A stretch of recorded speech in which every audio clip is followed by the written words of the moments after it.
Professional League Season 2.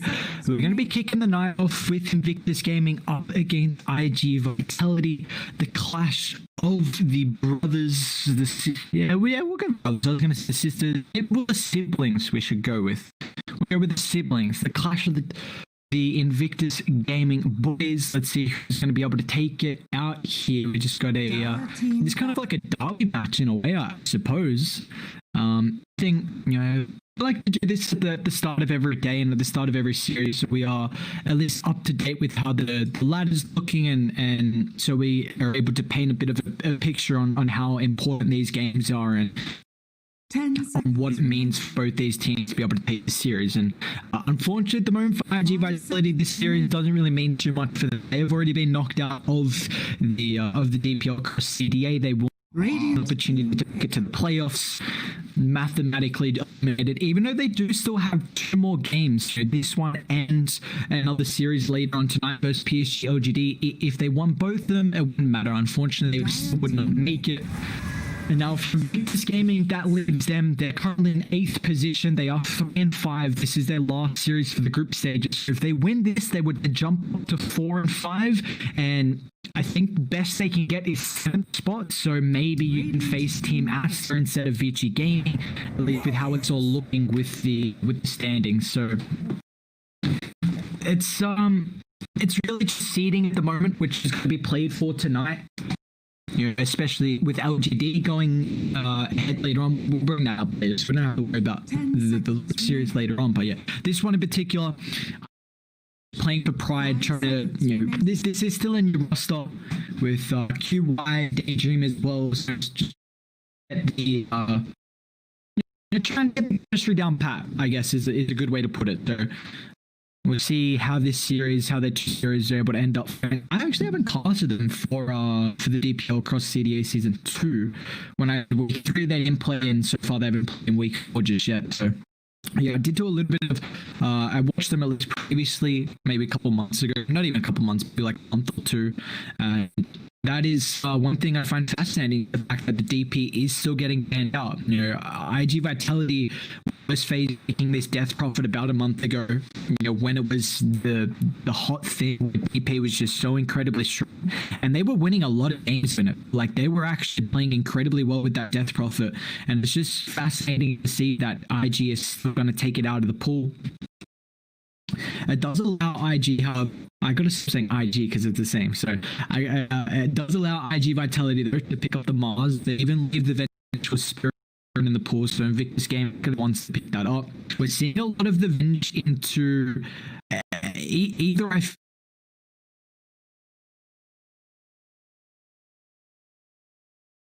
.27C. A little bit. I will bring it up actually in game, but yeah, the searing arrows kind of got reworked. The damage early is a little bit less.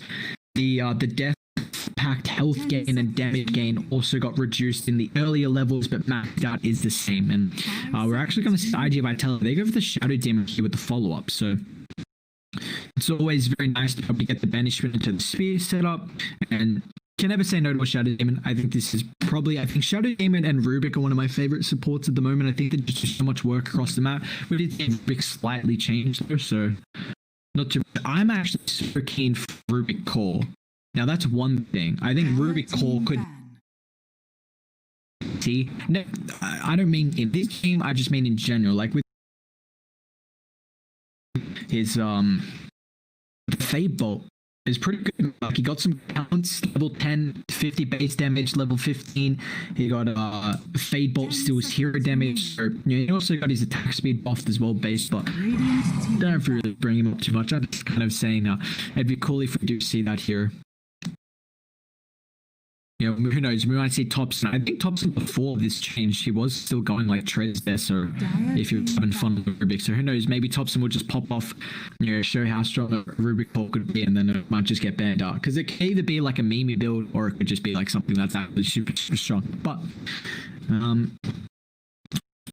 IG, gotta remember the Clinks here doesn't have any of that minus armor anymore, so it's just Avenge that's going to be dishing out minus armor. But I feel like the Tide Hunter is something that could have an immense amount of value. Against the Shadow Demon's a little bit iffy, but you know, GT's always got a super good Tide Hunter, and just thinking about the Gush potential as well. But the reason why I also bring it up is because they kind of want this strong off-lane tanky hero, because if you Avenge and it Clinks, it's already 2 heroes that's going to be pretty squishy, so you're worried about kind of just not having someone to be able to sit in the front line. And you don't really have too much team fight at the moment. You know, Clinks' team fight did get taken away with the Burning Army switching to the Agnes. So it's going to be more the fact that I imagine they're just trying for a couple of pickups, like Clinks roaming across the map. I wonder, I like the Enchantress band. Now that's something I saw at Vici Gaming run in, it was earlier in the week. They picked up a Enchantress and a Clinks, and then Clinks was just running around with a mass amount of damage and a mass amount of health, and they couldn't really do anything about it. Bio. Okay. Honestly, I'd just gone for like a more kind of common standard just draft than Invictus Gaming. Oh, dude, I did it again. IG. I mean, IG Vitality. 10 seconds. Boys on Vitality. Going for like standard draft. They pick up the IO. Haven't really seen too many actually run the IO unless it's Team pick. unless it's Team Asta. They're one of the few that I really see that are pretty much prioritizing the IO, and there's that Gyro combination here. A lot of damage coming out. This is a very good team fight from IG, and it's great IO draw as well. It's kind of out of the book on what Asta like to draw for themselves. You've got Mars for the setup, Shadow Demon's decent setup as well. Then they'll go for a mid lane hero who can make plays, because the IO doesn't offer you any catch or initiations. You really need to draft heroes that can set up for the relocate potential.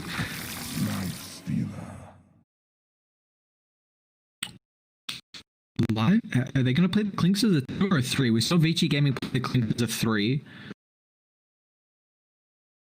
It's an okay lifesteal game. It's not the worst. I mean, how do you actually kill the lifestealer unless Gyro gets super farmed with physical damage? Because IO and Shadow Demon's not really going to deal with the lifestealer. He's going to have a pretty free lane. They've got a lot of physical damage from Invictus Gaming at the moment. And they're even going to protect that lifestealer. They'll get rid of the Razor. They don't have much reserve time though on Radiant. Trying to think of what else. Void's her banned. Void's not. 10 seconds remaining. It depends on how you want to run the Clinks.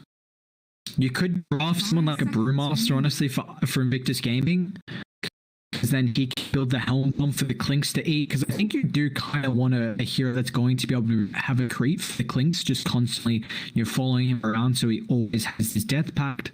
And it means that Clinks doesn't have to take fights around creep camps or waves for you to eat the. Utilize the Death Pact. It's a lot easier now, so you can pretty much take fights anywhere. So I mean the Brew's also always very good at controlling up the IO, the Shadow Demon, any of these backline. I mean, you take a look at the supports on IG Vitality, like they are very defensive. They're going to cause a lot of issues for them. Like it means that Invictus Gaming have to heavily commit to kill Shadow Demon in the IO, and they don't really have that lineup. Like there's no Infest Bomb on the lifesteal. Honestly, Storm could come out and they could just take over the game because there's no lockdown on IG Vitality, and it gives you that Infest Bomb. What are they looking for? I mean, if the Clinks is a 3, then I think you kind of want some initiation for the lifestealer. If it is a 2, then I still feel like you want some form of initiation. Tide's still the value. Because you see they banned the TA, so the minus arm, I think they're keeping into consideration.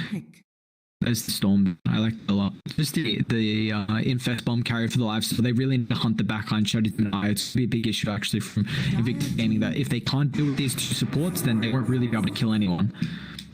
And that's going to give them a way to hunt the backline, kind of gives them an Infest Bomb carrier as well, someone who can make space. They're going to have this timing that Gyro's probably going to have to go. I mean, he might not actually need BKB because it's a lot of physical damage. No, you really do want BKB on Gyro, so he'll probably go like Drums BKB. I think if he doesn't, IG might just, Invictus Gaming might run over Dire. but they will get this favorable match. Like Ember Spirit mid could take over, very good against the Void. Not a lot of lockdown from Invictus Gaming. Just want a playmaking hero here for IG Vitality who can come online early and make space. Someone for a little bit better setup for the IRA relocate as well. I think the Ember fills that role and he's got a good matchup. Honka's pretty similar. Laner gives you a little bit more team fight and someone who's going to be able to make plays. Against the lifesteal, it doesn't really do anything.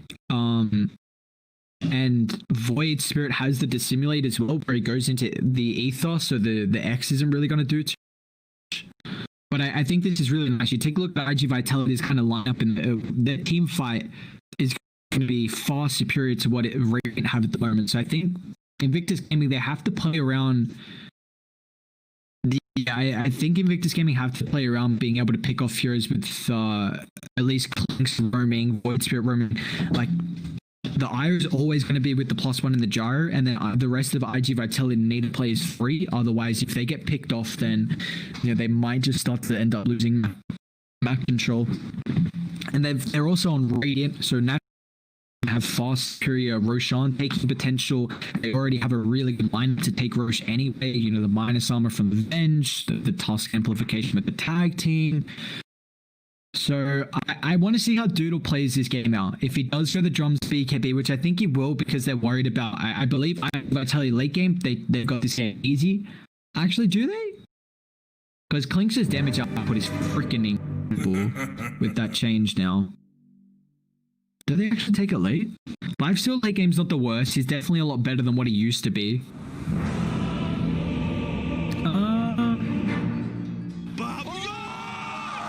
Well, I think the team fight's better on IG Vitality, and the gyro should probably be the natural carry this game. That is what you sound like.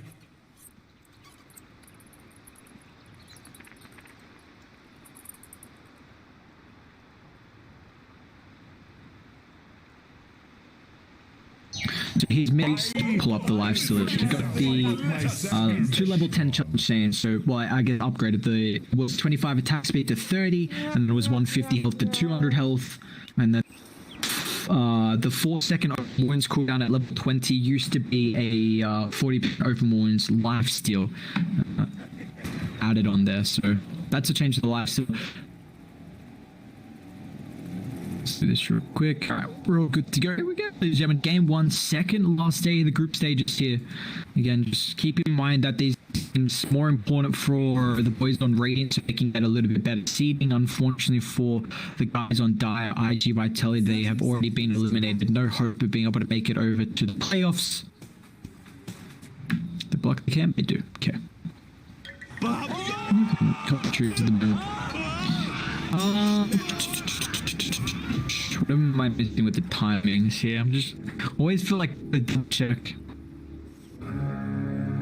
This lane down bot should be relatively good for the lifesteal. I mean, he's not really going to be able to last. It's easy. 58 base damage compared to 51. Remember that used to be. Yeah, that used to be on side either because the amp up. Minimum base damage was 42, now 46. Where's his? Yeah. Well, some iron branches as well. At least he's got a Colin Blade, but it's pretty much just getting counted out because Mars has got his own, so it's going to make it a little bit awkward for him to last. It will be two bounties apiece. And this mid lane matchup, I mean, Emir got 2 armor, so always got to take that into consideration because of the Conquer constantly just utilizing the Tidebringer for that physical damage.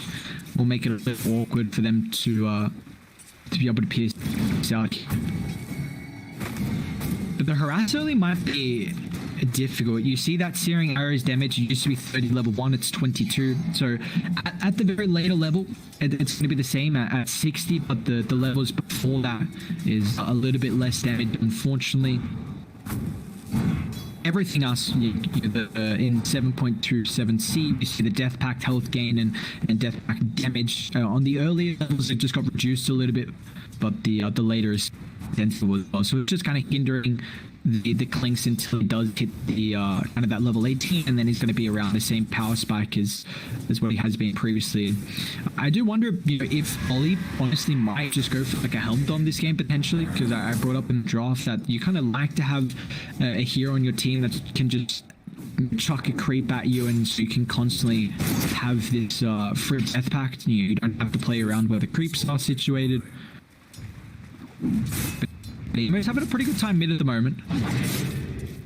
8-0 compared to 10-1, so another range creep. Yeah, I was gonna be able to transition. Butterfly effect should be able to harass a little bit better. I mean, Meal and match up the Conker, it's usually favored for him because he's got better harassing potential. Ollie charges out, only one poison, fly. Even's gonna take a bunch of his own damage here. Do really have to be careful. I mean, their trading is not as strong. It's in range. I mean, you can't really right-click Kaka. Chase down. I mean, they only got 1 point in the rocket barrage, but Kaka with the boots, he should be able to disengage here. QY to the tree. Kaka, one more right-click will pay the price. It's going to end up falling nicely done for the arrow. Cut him throughout the trees there to be able to secure the first blood. The beep beep boop. 46 his damage was all required. Even with that forearm mitigation as well. Playing Tusk. In the bottle over. I see. It's gonna be my guy, brother. Yeah, I'm a face check you. Like, you gotta be careful here. Oof. What happened to that? What did the remnant eat? Was it the creep? I don't know how it didn't connect on the Conker. How's his bottom lane going as well? Life still at 10 lost. It's 14 at the moment. I have a bit of an issue with the creep equilibrium. It's getting shoved out. Died lift up the creep wave, unfortunately. It looks like potentially for mid. Nice to simulate dodge and go. But have another kind of pulse available, but bottom effect with that Tidebringer. And as long as he's playing away from the creeps, Ember doesn't have to worry too much. So we'll force the Conker back really from the Void Spirit. Butterfly effect does actually just get a bottle actually picked up himself. Just gonna try and keep the sustain for the lane. We will probably see some rotations come through from the position forwards to help out for the power runs. No one's actually leaving at the moment, so it's just going to be who guesses the right location, whether it's emo or butterfly effect. I'm just going to go towards top. It does get X drag back, unfortunately. That's not going to be top, but now emo, he's going to be, thanks for the X, brother. I'm going to dip down and get a free illusion room. Tusk saving a force a rotation here. He does drop a fresh ward. They might have scouted out his inventory before he placed it. If they did so fast enough, we can turn butterfly effect with a tag team. Tries to leave in the torrent. We'll hold back the Void Spirit. 68 the remnant as well. Without the level 6 on Emo, he doesn't have the follow-ups. Butterfly effect will be able to stay alive there. Nice torrent, you know, that breaks through as well, so it's been relatively tanky. Level 6 is going to be pretty big. I mean, Emo will have to dissimulate to dodge the Conker boat, so there should be a little bit more playmaking potential on Void Spirit. And we can't really see rotations from IG Vitality. Like, Shadow Demon moving mid, you're pretty immobile. You know, nothing you can really do unless the Void Spirit dives, so you get like a banishment into a torrent potentially. You know, I's not going to rotate either, so I imagine we'll see the Tusk putting a lot more emphasis on his Kaka down, but we'll snag away the bounty. Unfortunately, QY is already up on the high ground, so it's going to take Emo's bottle, or at least, you know, stop him from refilling up the bottle, but Kaka does the same. Emo's going to have to go back. What's he got coming out on the corridor? Just got another pulse. Just going to try and farm up the jungle. Probably see Ollie just stroke a little bit of experience in the meantime. As well have someone here getting the experience, and looks like the side lanes are pretty even at the moment. You know, JT 21 last hits, Jared 25. He does have 10 denies, and as you take a look, Miles is on the top. Lifestealer keeping neck and neck as well. Gonna go for what looks like the hot arm. See if he wants to go for the Helmet or the similar build. The Helmet is still really strong in the Lifestealer. It's going to be great against the Gyrocopter. So, the level 6s now here. He's going to lead forward on Butterfly effects. The rotation's coming out at the moment. Torrent won't connect thanks to the simulators. Even going to be able to get the boat charge off as well. Drags the Tusk. So Karkar will get stunned up here, but off towards the eastern side of the river, Dust also catches Holly. Fire poison stacks, and that, wow, that melted through him level 2. But reinitiation mid, Emo's going to try and catch out QI. The haste. Demon eats the remnant, but it looks like no, Emo could be in trouble. He doesn't have a natural stat to be able to utilize, but luckily enough with the haste movement speed, he'll make it up towards the higher ground. Not too much regen. I'd say TP mid from the Venge to be able to refill the bottle. Yeah, he's going to do so. Very nicely done. You love to see it. So nice little kill coming out from Emo. And that's pretty much how the whole entire game's going to go. Void Spirit just hunting the backline. You have to kill Ire and the Demon. Otherwise, going on top of the Conquer, the Mars, the Jar, they're just going to be unkillable. Supports are required all this attention mid lane. Butterfly effect. Find the time to land it back. Conquer with that tag team. Nice rotation from Dust is going to be able to give protection. The Butterfly effect is going to be able to stand his ground. He'll attempt the Dex into the TP guard. Even JT is showing up the moment. He doesn't have the death packs for no additional damage. Just dive a little bit wayward, JT. Torrent does get eaten. The Tidebringer might be able to bring him down. He's going to get the bonus health back. Now they'll try and turn the boat. Will fly. JT can get out of range. It's a nice snowball to protect him. They even dodged the third one as well. JT somehow alive. A Butterfly effect. It's just unkillable, man. This run buff rated. They don't have the damage down. Doodle the rotation as well. It's a nice cooldown. Looks him one. Emo's going to be able to get down to the low ground, but now he can't dodge the rocket. So Emo's in trouble. I'm going to try and get a TP out fast. Can he make it? Oh, the dink. Nicely done, dude. Big TP rotation for the gyrocopter there. It's going to show up mid, find to kill. Looks like it might run back top. This is nice for IG Vitality. Like, they're having a pretty good start to the laning stage. We will see a dive top. QI is in trouble. 2 points tag team JT with the medallion as well. So he's got himself a little bit of minus armor. Now this top tower is going to be under pressure here as we see the Clink slowly siege this one down. They've got a very nice deep ward that I imagine Doodle is going to now take away.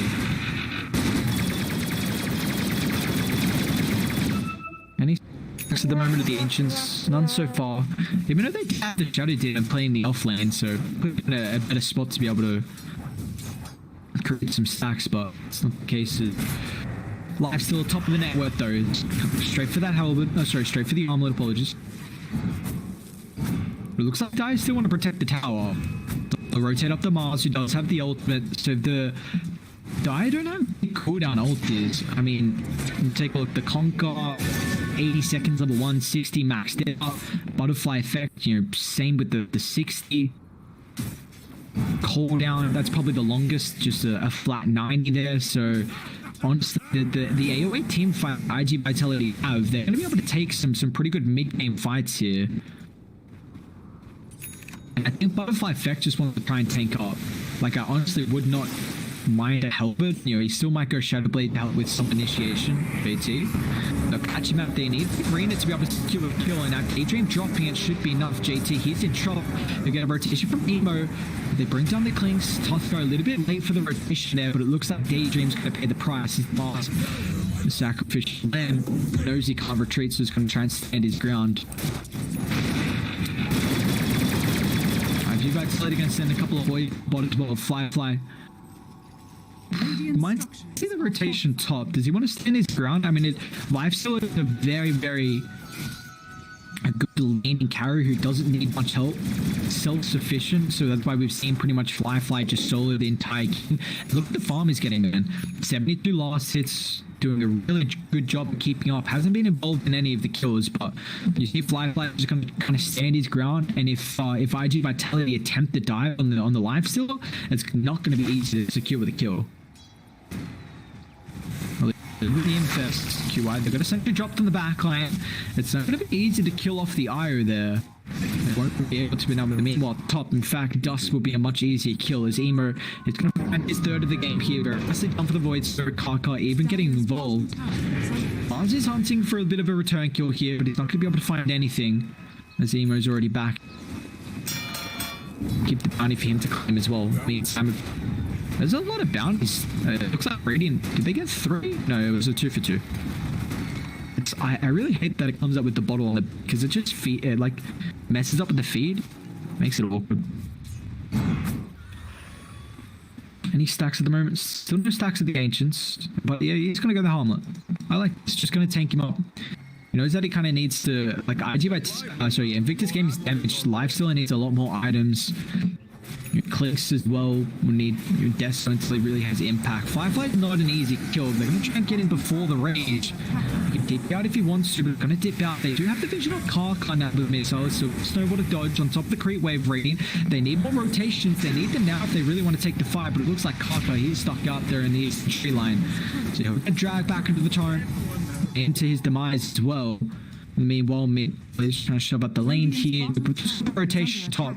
So they're pretty content, it looks like, from Invictus Gaming. Boys on Radiant just want to trade the safe lane towers. Can they kill off Daydream though?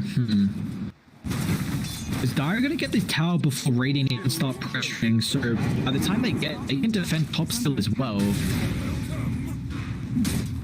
Invictus Gaming more content with just giving space for Firefly. It really does need these items, even the Clinks as well. At the moment, their damage is kind of lacking. They're gonna go double Desolator. So a nice tower for the boys on Dire Clean. We do see Doodle as well going for the drums into BKB, so really wants to get involved early. I think that's a big issue. Look, you're worried about lifesteal hitting this through item time, and then if you go drums Ags is really for farming, and it's going to give you a little bit of fighting as well, but it seems like this kind of just keep getting buffed, man. I mean, now it's down to an 18-second cooldown. You can just farm so incredibly fast. Like, you don't need that items. Previously, you kind of did, because it was a 40-second cooldown, I think, if I remember correctly, on Flak Cannon. So you just could never really utilize it for farming. See how aggressive he's getting farmed at the moment. He's got Rage, can TP out. If he doesn't do it straight away, then he's in trouble, but we'll make it. Ready, they're wrapping around. Where did he TP to? Back to the D2. They will see him infested up, so they should know a movement coming out. QI's got the relocate potential. They're going to try and hunt down Doodle. And they've got a way to go off the relocate. It looks like they don't. Now with a swap back, it might be enough. No, not at range. They do even lose the life stealer. I don't know how. They got melted. I think the cooldown in our Dire. They can take the fight. They've got reinforcements coming in the vicinity. Mars is going to have to follow up as well. The banishment locks in Ollie. The burst from the poison's enough, and now Doodle's even on the hunt. Like getting chased. So it's going to be a difficult dive. Let's see if they want to try and make it with the missile stun. Daydream gets in range for the spear, and now with the magic damage, Vitality will claim 3. Emo not wanting to get involved before the Your Scepter. A little bit of an awkward fight. Oh, the wrong overlay. I didn't even notice it till now. Oops. Regeneration. Yours now completed though, 1,000 net worth lead. T2 is I can already imagine. Good old Kappa. Vanguard already even picked up for Mars. I mean, it's going to be a lot of the physical damage that will come out on Radiant. We don't really see too many Crimsons. I wonder if he's still going to transition into that item, but IG.V looking good, man. I mean, there's off targets claimed. They'll probably have about a 2,000 net worth lead. They know how strong they are at the moment as well with the tankiness, and there's nothing Radiant can do. Like, they need 2 items. Dire are going to be able to come online a little bit earlier before those items. So you see they're really starting to pressure out the map. Bottom tier 1, mid tier 1. The boys on Dire. Radiant at the moment only have the top tower to their name. And look at the deep vision that Dire have. Award on the high ground cliff. One kind of in between the southeastern jungle by the tier 1 mid and tier 2. JT, they got him. Beautiful set butterfly effect. They'll drag him back. The shark will eat him up, and now with the rotation. And that's the big thing about this hero. They're gonna try and hunt down the eye. Where is this relocate? They found it? Oh, they did. They found it. They're going to send the jar. She's going to hire. But he does have reinforcements coming over, so he should probably get the tether off. The missile follows him. Emo's even going to continue to chase. They get the arena now with the spear, blocking the bench. He will even show himself in his own teleports correct. They're pretty outbursts, so they're going to try and bring him fight. But looks the damage at the moment, it's too much for IG to be able to deal with. This full team fight lineup on a pretty short cooldown makes it very hard for Radiant to take the fights in a Firefly. He TP'd in, so has to protect himself with the Infest. We'll find KT though. but IG Vitality are looking super strong. 2,000 net worth lead. Very big experience lead as well. Your admiral is on board. I like that play. I mean, you just see the massive amount of rotation from IG Vitality. They're not going to let that IO go to waste here. He could even TPs himself down. They got that sentry. They're pinging out JT. I believe the Shadow Demon had vision on the nighttime. So they're not going to see the positioning there. Unfortunately, the Kling's trying to get a little bit aggressive. But at the moment, I mean, Kaka really needs this blink. It's going to be able to delay a lot of this, you know, the cooldown damage, the arena into the spear. So if they give the Tusk some space, he should be able to get to that stage. They need to still hunt from the Void Spirit. Oh, he's going to get in range, and he's got to swap back the jumps with the movement speed. Dustbook caught out. Nice pick off, playing around with their vision. It should reveal the ward in the vicinity. Ollie, step forward a little bit too far, but now down bot. JT, he's in trouble. Fest on cooldown, the vision to be able to secure with the kill with the skeleton walk. Not enough to keep the Clinks alive there. Firefly's farm has really been hindered. I mean, he was top of the net worth after the landing stage. Now he's falling behind, taking a lot more of the hard farm because he knows he can always rage TP up. I just have this vision advantage where they're literally just suffocating Radiant away from the jungle and making it really awkward for them to find farm across the map. And this has allowed them to get a accumulated 3,000 net worth lead. Radiant structures are fortified. Dust. The rotation once again on top of the backline here. Dodges the remnant. Is actually going to get eaten by the Mars here. Really getting off the back from that. Especially for Duke, who just has the beacon. It picked up. Bench going to get boosted down now. Aim is going to end up falling as well. Radiant. Massive. I mean, this draft from IG Vitality is just beautiful. The classic IO draft where you have 3 other heroes that are just going to be able to provide some initiation and some catch potential so you can relocate in. Without this stun lock, then relocate play, you just kind of kite it out. And I'm trying to see what Invictus Gaming can do. I think it's really going to have to get to the stage where they need to smoke and sneak Roche. They're not getting any pickoffs. JT, this Clinks honestly has done nothing. I guess this goes to show the Clinks did get nerfed. His mid-game laning, sorry, I should say mid-game timing is really crap now. Not crap, but it's not good at all. And the straight shot reduced a little bit at the earlier stages, even late game from 200 to 180. The searing arrows, the ultimate blink. It's out of there. Spear's going to connect on top, but holy. They've got. Oh no, the terrible placement! God's in chop. Can you get the snowball banishment's going to actually hinder this now? Oh, perfect missile timing. This game's going so horribly wrong from Invictus Gaming. They take that tier 2 down bot, so they're going to straight away be playing the outpost before the timing. Doodle can pop BKB that fight he did, so he's got a 10-second duration. And it almost got the snowball, but just eats the torrent. The advantage into the missile just on point as well. I don't know, this is looking really rough right now. 6,000 net worth lead. Dire's top tower is under attack. 83 win probability as well. This Firefly is trying to trade the tower up top here. He might get caught. It's a spear. Rune's going to be down bot, however. It's Roche. That's the name of the game, I think, now. Firefly should be able to delay this because they don't really have the greatest way to pick up lifesteal, like no magic immunity, so, you know, we'll probably see an Abyss Split come out eventually. But I guess Mars does have Blink. Maybe spearing from the fog to get before the raid, but it's not going to be easy. With that T2 tower now from Radiant, if they get the outpost here, they could probably take Roche at a really fast rate. In fact, I'm going to try and hunt down the top lane. They need a couple more heroes. I don't think the Clinks and the lifesteal is enough. They need the Infest for JT to get on top, and if they can burst Iron, then that's the possibility. They're going for another lane here. Maybe if it's a tier to the tier 1, let's see if they can kill him fast enough. I mean, he's got the mech, even BKB on Doodle, so they're fine. Here comes the rotations. Pretty aware of this. They're trying to tip with the scam, but Q1 is in trouble. Can he get the relocate out? He's not even attempting that with the backline. Doodle has the BKB. They need to hold the horse punch so he can TP out. Looks like they're going to be able to do that. Doodle now sent up into the air. He'll try the TP, but they should have the damage to secure with the kill. That's massive on Radiant. That should be Roche now. 2 pickoffs, no buyback on top of the gyrocopter. They need to get the lane shoved out. Bot's already in, but it looks like they won't have to worry about this.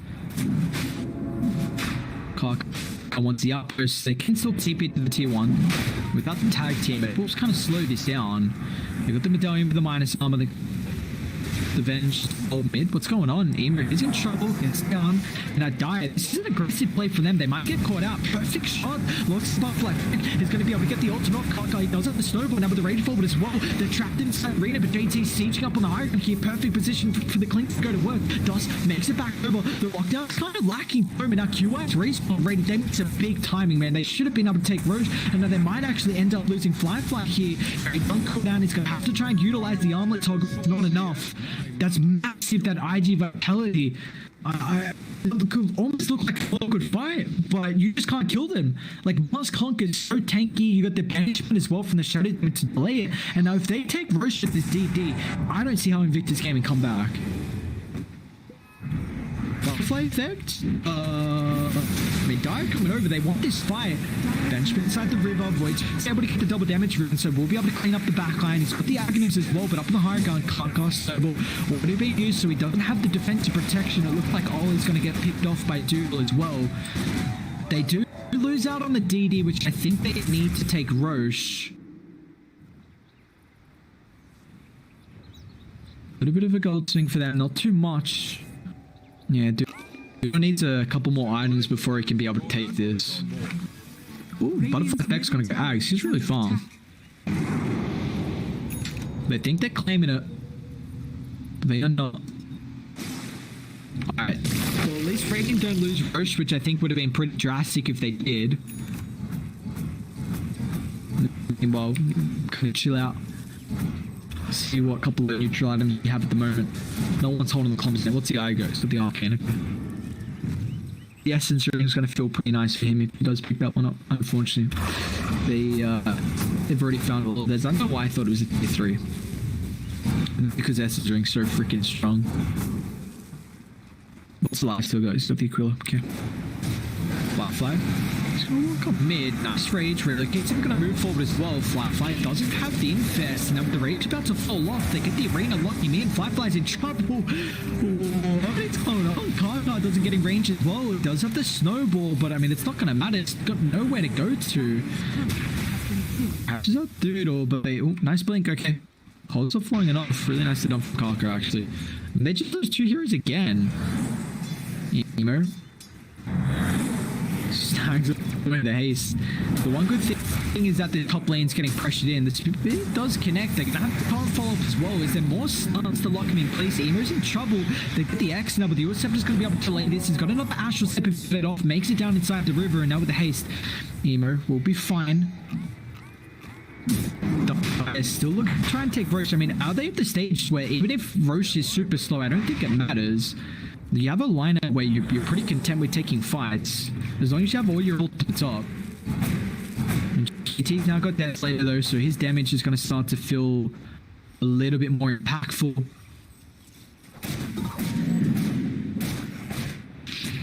I will have to itemize for some armor. You see the Crimson has been picked up from Daydream, so at least it's going to protect you from a lot of the physical damage.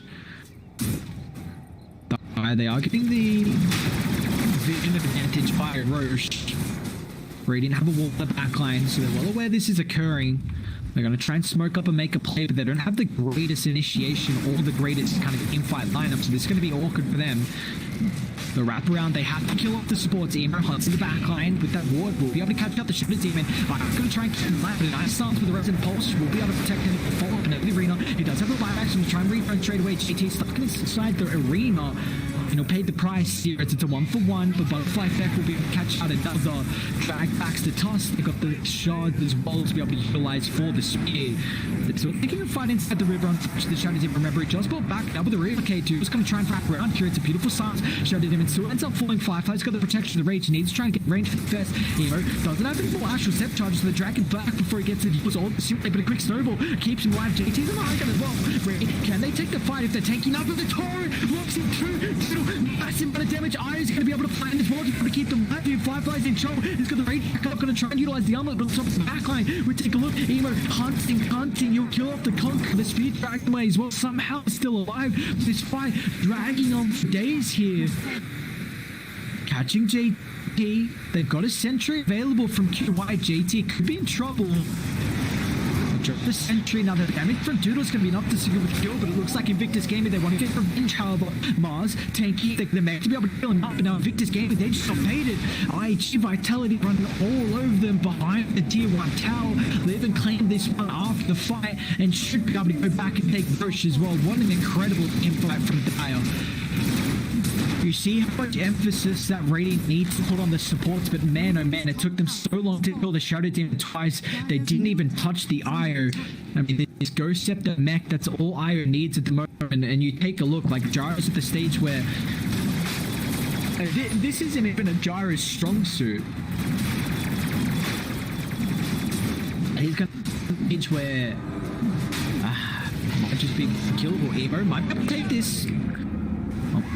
Off the mark, Radiant. They bring the points over, however, Daydream starts up. Firefly has the rage if he wants to move forward. Does actually eat the missile. He's going to be fine.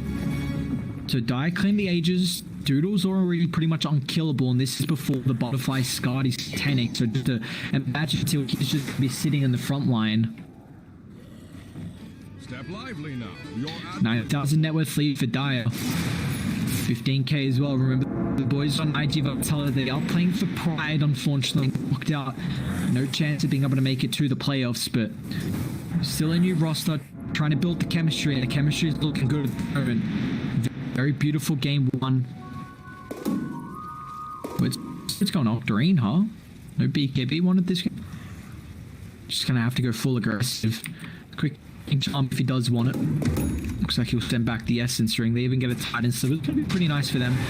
Just the damage right now for the Clinks. Clinks is getting no farm. I mean, 100 of them last hit. The bottom out of everyone, out of all the cores, I should say. And this is a hero that doesn't really fall fast at all, so you're just kind of hoping that level 18 is going to be big. So once he gets to the 14% bonus damage and the 100% bonus health, they did still nerf Clinks' mid game, until he gets all the abilities maxed out. It's going to be the even stage here.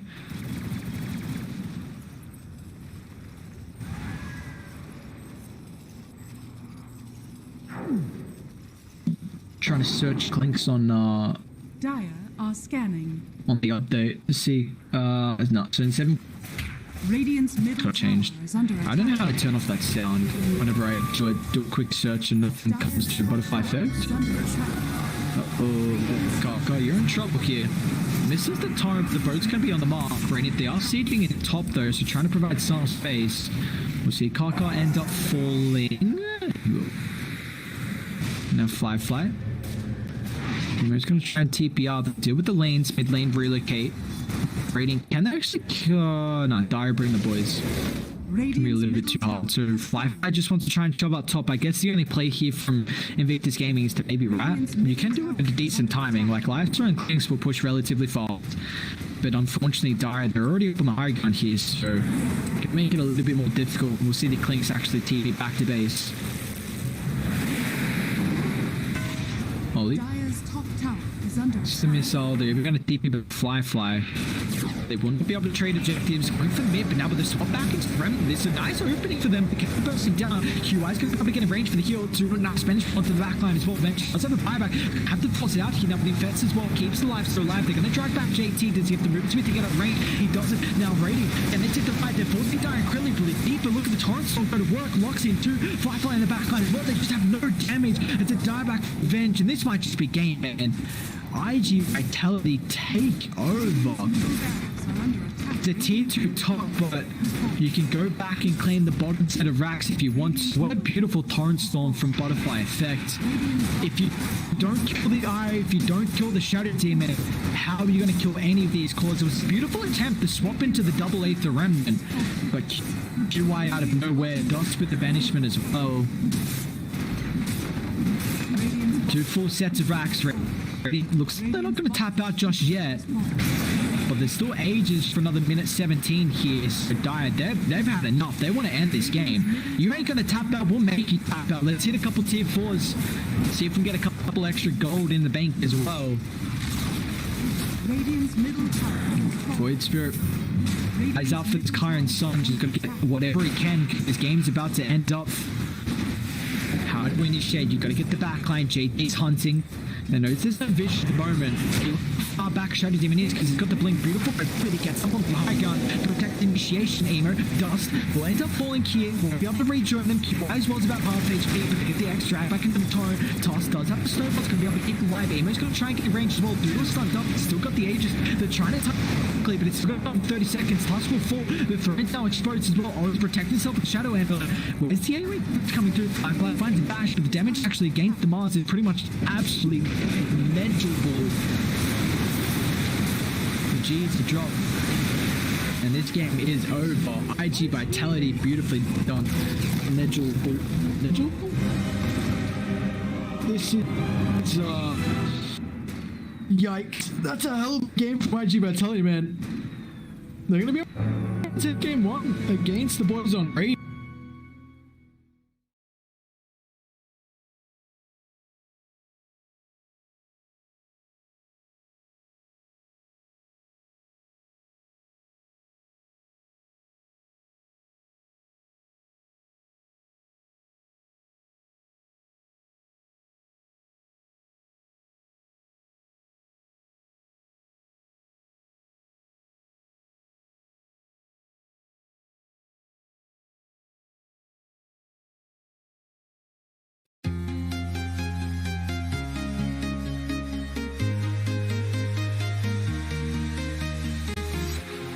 Walking alone, the streets are empty.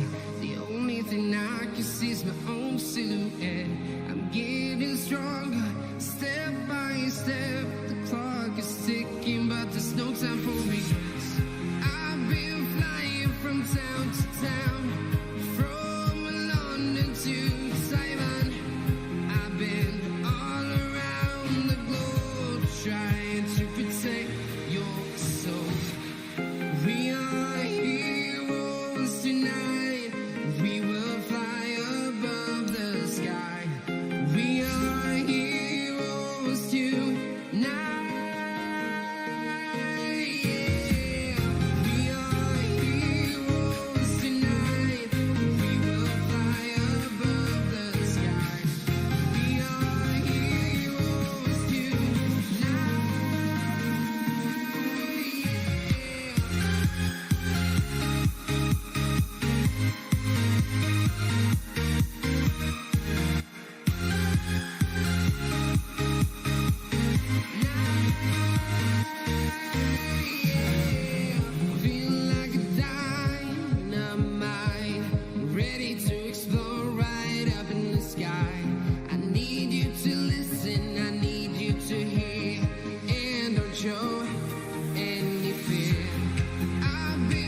I've been flying from town to town, from London to Taiwan. I've been all around the globe trying to protect your soul.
Dire team ban.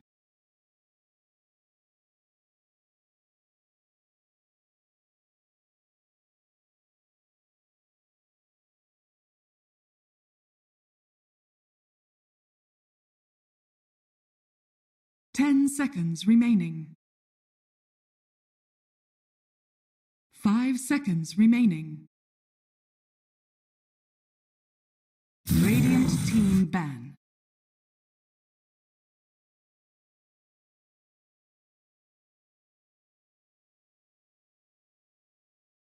Dire team ban.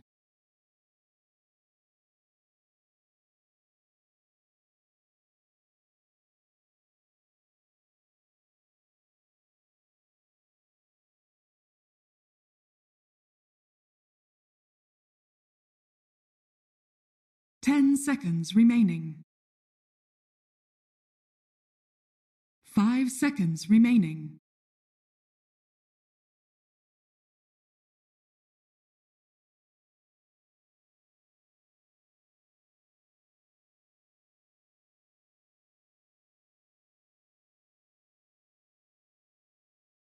Radiant team ban.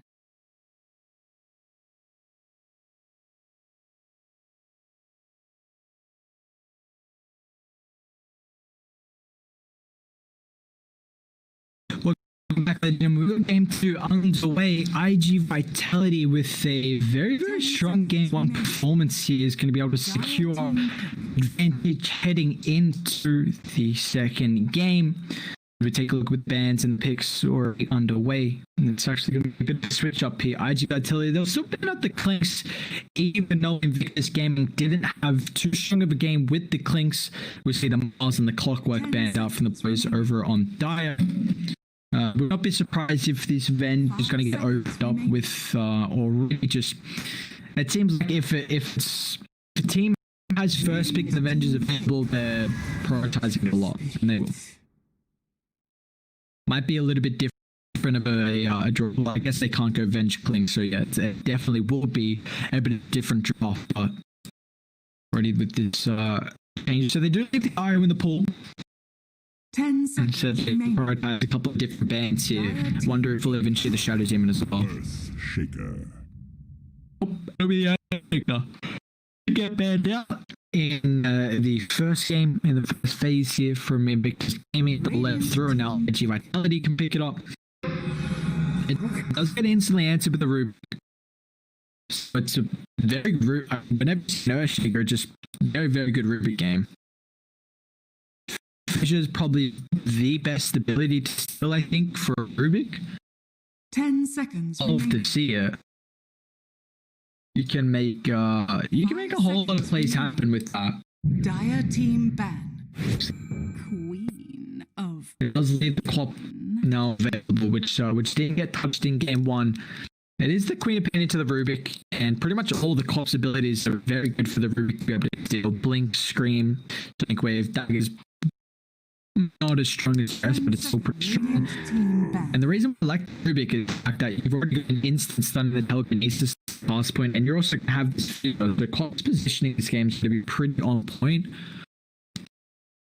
Otherwise, it might be difficult for you to make plays, or at least how you're situated across the map. 10 seconds remaining. Dire team ban. They're going to try and protect the Clop. I imagine like something like a pop. Well, sorry, we'll go with the Viper, maybe. Just a couple of these heroes that offer really Viper's more in particular for the laning matchup, the Clop, and then the Pox strong with your just the game counter, the control you have. 5 seconds Radiant remaining. Team ban. I still want to see, and they actually banned the Death Prophet. Okay, we brought that up in game one that IG Vitality always put a lot of emphasis on the Death Prophet. So in fact, made it through the first phase, but it looks like they didn't want to pick that up. Instead, the Clop will get shown, and 10 I still really want to see what IG can swap up with the Venge. I mean, I'd like a little bit like. I mean, they popped the Venge and they didn't really go for a range carry, which I thought was the another big issue. You know, this hero is going to amplify your attack range, give you some bonus in the primary attribute as well. So, if I still was the best choice for them that game, but the thing is that they don't have this kind of range here that they're really looking for. I think we see a lot of time the Venge is your first pick, like a Medusa, Drow, a couple these heroes that just get followed up pretty instantly. Terribly as well, which is available. 10 seconds And we might remaining. did end out here from IG Vitality if they want to. 5 seconds remaining. But I was pretty surprised with IG Vitality's performance in game one. I haven't seen them play so far. They banned it. Are they going to IRO? Yeah, okay. We saw last game they banned the Ancient Apparition into the IRO, so they're just going to do the same. And I imagine probably Gyrocop the next pick as well. We already have the Earthquaker set for the IRO, which is nice. Clop's not as good kind of 10 seconds control remaining. where the Clocker was for them last 5 game. seconds But you remaining. do have Zershik, and they'll probably go for another hero apart from the position one that's going to be able to offer them a nice setup for relocate. And the Maul is also banned out, so they don't have, if IG Vitality do go for the Gyrocopter, they're not going to be able to answer that with the Mauling pick.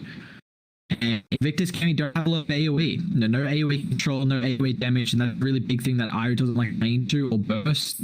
Radiant And the squishy floor is always kind of tanked up with another hero. That's a pretty good pick. I mean, everyone's pretty position based on Radiant. Gyro Combat. I'll still lead them into the jar. This is a hero that really relies on his abilities, and if Nightstalker could honestly take over this game before they get BKBs. And JT's always, had pretty good performances on this Nightstalker. 10 seconds remaining. The question is I'm pretty sure it's going to be the JT Nightstalker. I don't believe we'll see it on one. We don't really see that anymore. We don't really see Nightstalker in general anymore, but it's honestly a pretty good game for it. Dire team ban. At least it gives a way to initiate. Ah. And that's a little bit more for them as well. That's nice. Match the Clop's going to be able to harass a decent amount, but Conquer, more threat. I think the level 6 Conquer's more kill potential than what the Queen of Pains is, just because Conquer's going to probably have like double defensiveness, and with the rotation from the Rubik, Io rotating won't too much. Ursh can help out a little bit, but I like the Conquer because now they go back for a little bit of team fight as well. Some AoE damage and catch is important against the Io. But IG ability are looking for the last pick, some form of better initiation. Want to be able to set up for relocate because all they have at the moment is a Earthshaker. Clop will probably go like a imagine with how good of a game it is in the Conquer. You could use heals for the setup, but there's the last couple of picks though. Like Invictus Gaming, they're also looking for their carry, whatever they want to try and give over to Fly. It's gonna have to be a pretty hard carry here, and honestly, could they drow? Like, it doesn't look like the worst. It is dire, so I feel like Radiant's a little bit far favored for the drow, because then you're on Roche side, and also you've got that triangle camp. Dire's some kind of mediocre triangle camp. Like, it's definitely not the old triangle camp on how it used to be situated, where that was really strong. Dire could pull all those three camps together, Radiant really couldn't. I think it's more important that Radiant had those ancients moved to top, because now whenever Dire take the T1 down bot, they don't have the double ancient control.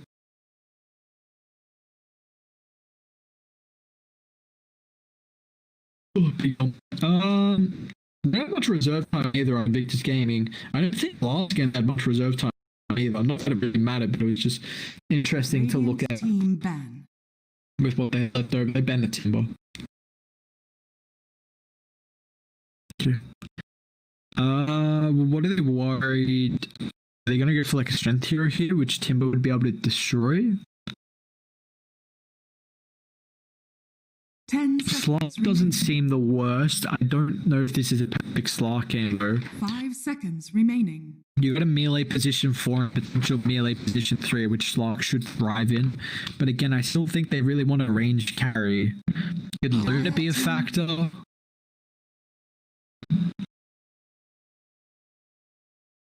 You can go for this 4 protect 1 if you really want. Medusa is still available. We do see the Venge Medusa a lot. Gonna have a little bit more time this game. Conquer can make the plays across the map. So can Whisper, but I think the damage this game from Victor's Gaming is going to be a lot stronger earlier on than what it was. They kind of need those 2 items. They're gonna draw. You might now be, there's no Mars available, but I think a Centaur from IG.V, they need some initiation. Centaur, Legion, for the Drow, way to set up for the relocate. They're probably one of the 2 of the best. You can tell Earthshaker is a position 3, and then have that flexibility and go for a 4, like a tiny potentially. You got, so the Axe, the Centaur, the Legion. Centaur will be a little better because the Stampede to get out of the AoE silence on the Nightstalker. But is Centaur really strong at the moment? I don't know. I feel like that Pains to retaliate and just in general kind of put him in a bad spot. I think this, whatever IG.V go for, they do want somewhere to be able to get on top of the Drow. Somewhere to get on top of the drum with a setup for the relocate. Because at the moment they got a pretty good, overall strong, out-rounded lineup. What is the lane? So Revenge, Rubik 9. Okay. I'm trying to look to see if there's anything else they can pull off any shenanigans. No shenanigans could be pulled up. I was trying to put a twist on the word, but it didn't really work. Didn't work out too well. They got the ultra last pick, so they're going to be able to get the favorite matchup. I mean, at the moment, it looks like Drow's going to try and play around the lane level 6, and then fall back to the jungle. I mean, you don't really farm up the jungle as boss anymore with the marksmanship because no one hitting creep, so you really actually rely on your frost arrows and multi-shot being maxed out because the frost arrows pack. You may now select Doom. your heroes. That was another hero I saw, but I didn't think that would Doom. He did get buffed up. This is a really greedy hero. I just don't think Doom's as good of an initiation for a replicate, and that's why I didn't bring him up. But it's a great way to get on top of the Drow. You can kind of just blink BKB Scorched Earth and run at that hero, and then IG won't do anything. Like, they've got a swap, I guess. So early position has to be pretty strong throughout this game. I like the lineup on IG Vitality. I just think we saw what the Iron do last game. I think JT really has to pop off. It's a pretty good Ruben game as well. Like, a lot of good abilities to steal. If you can have this kind of mid game where he steals Sidra a couple times and make plays with the Night Stalk, the nighttime, and the Conquer rotating. Can they make this game come online before the Gyrocopter will probably doodle again, go drums BKB and be able to fight early and then go Ags afterwards to keep up with the farm. I just like the IG Vitality lineup. I mean, the Cop's going to be able to make a lot of plays across the map. You're not really worried about too much early, but this is a game where Cop can definitely die a couple of times with the amount of lockdown Invictus Gaming do have. So, by effect, might go for like a defensive route. We kind of see that awkward rush, but it's a very good yield step game. Even like a BKB if you want to rush that instead of the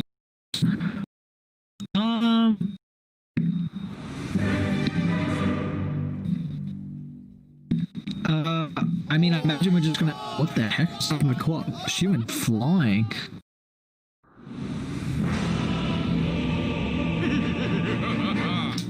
So it just yeeted that quap up in the air. Yeah, this is gonna be. I mean, here we go. I'm intrigued to play this one out.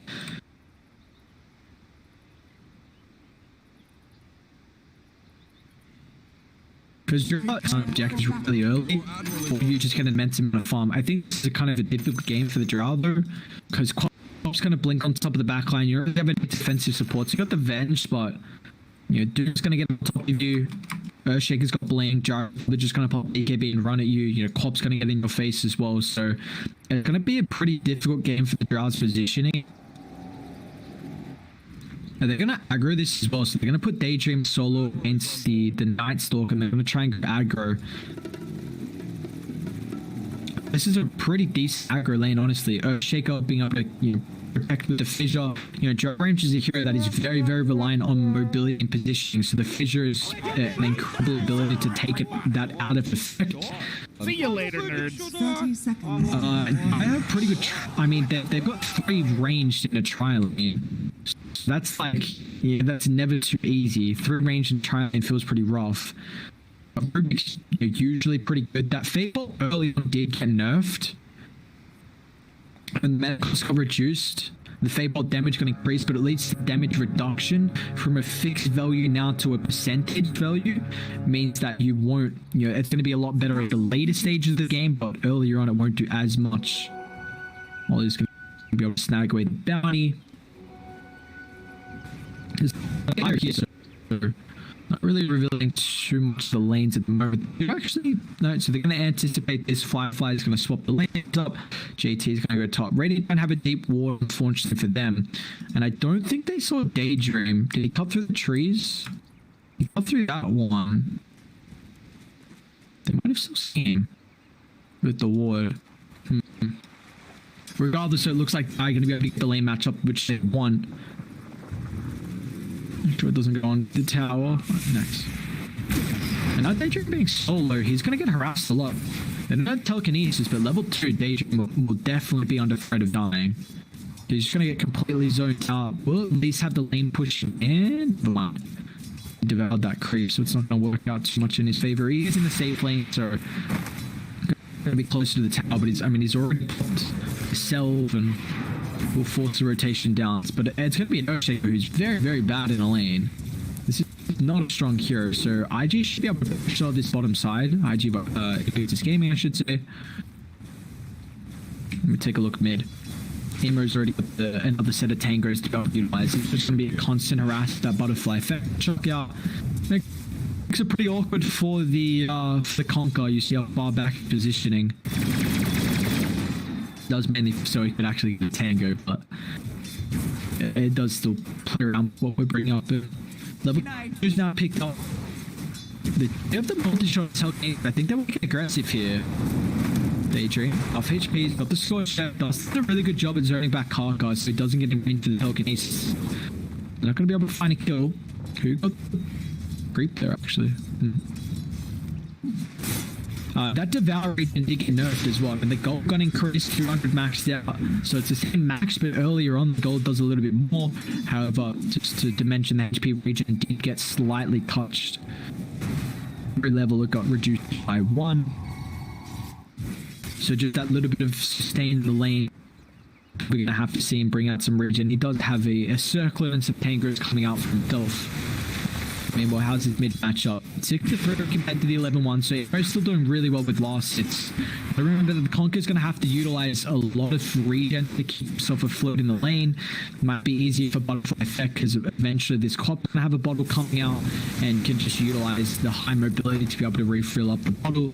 This is going to come in effect where Invictus Gaming really need to keep in mind of this and have rotations from the supports so they can take away the bottle and at least enable the Conquer, because he's already in not the ET matchup.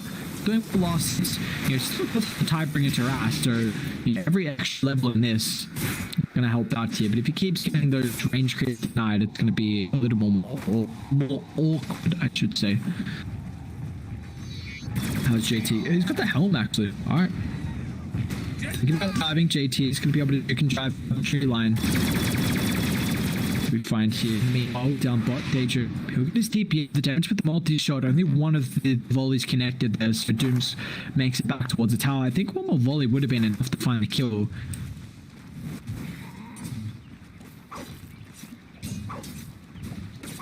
His base armor got increased by 1. I believe he had 0 armor, if I remember correctly. Starting, at least.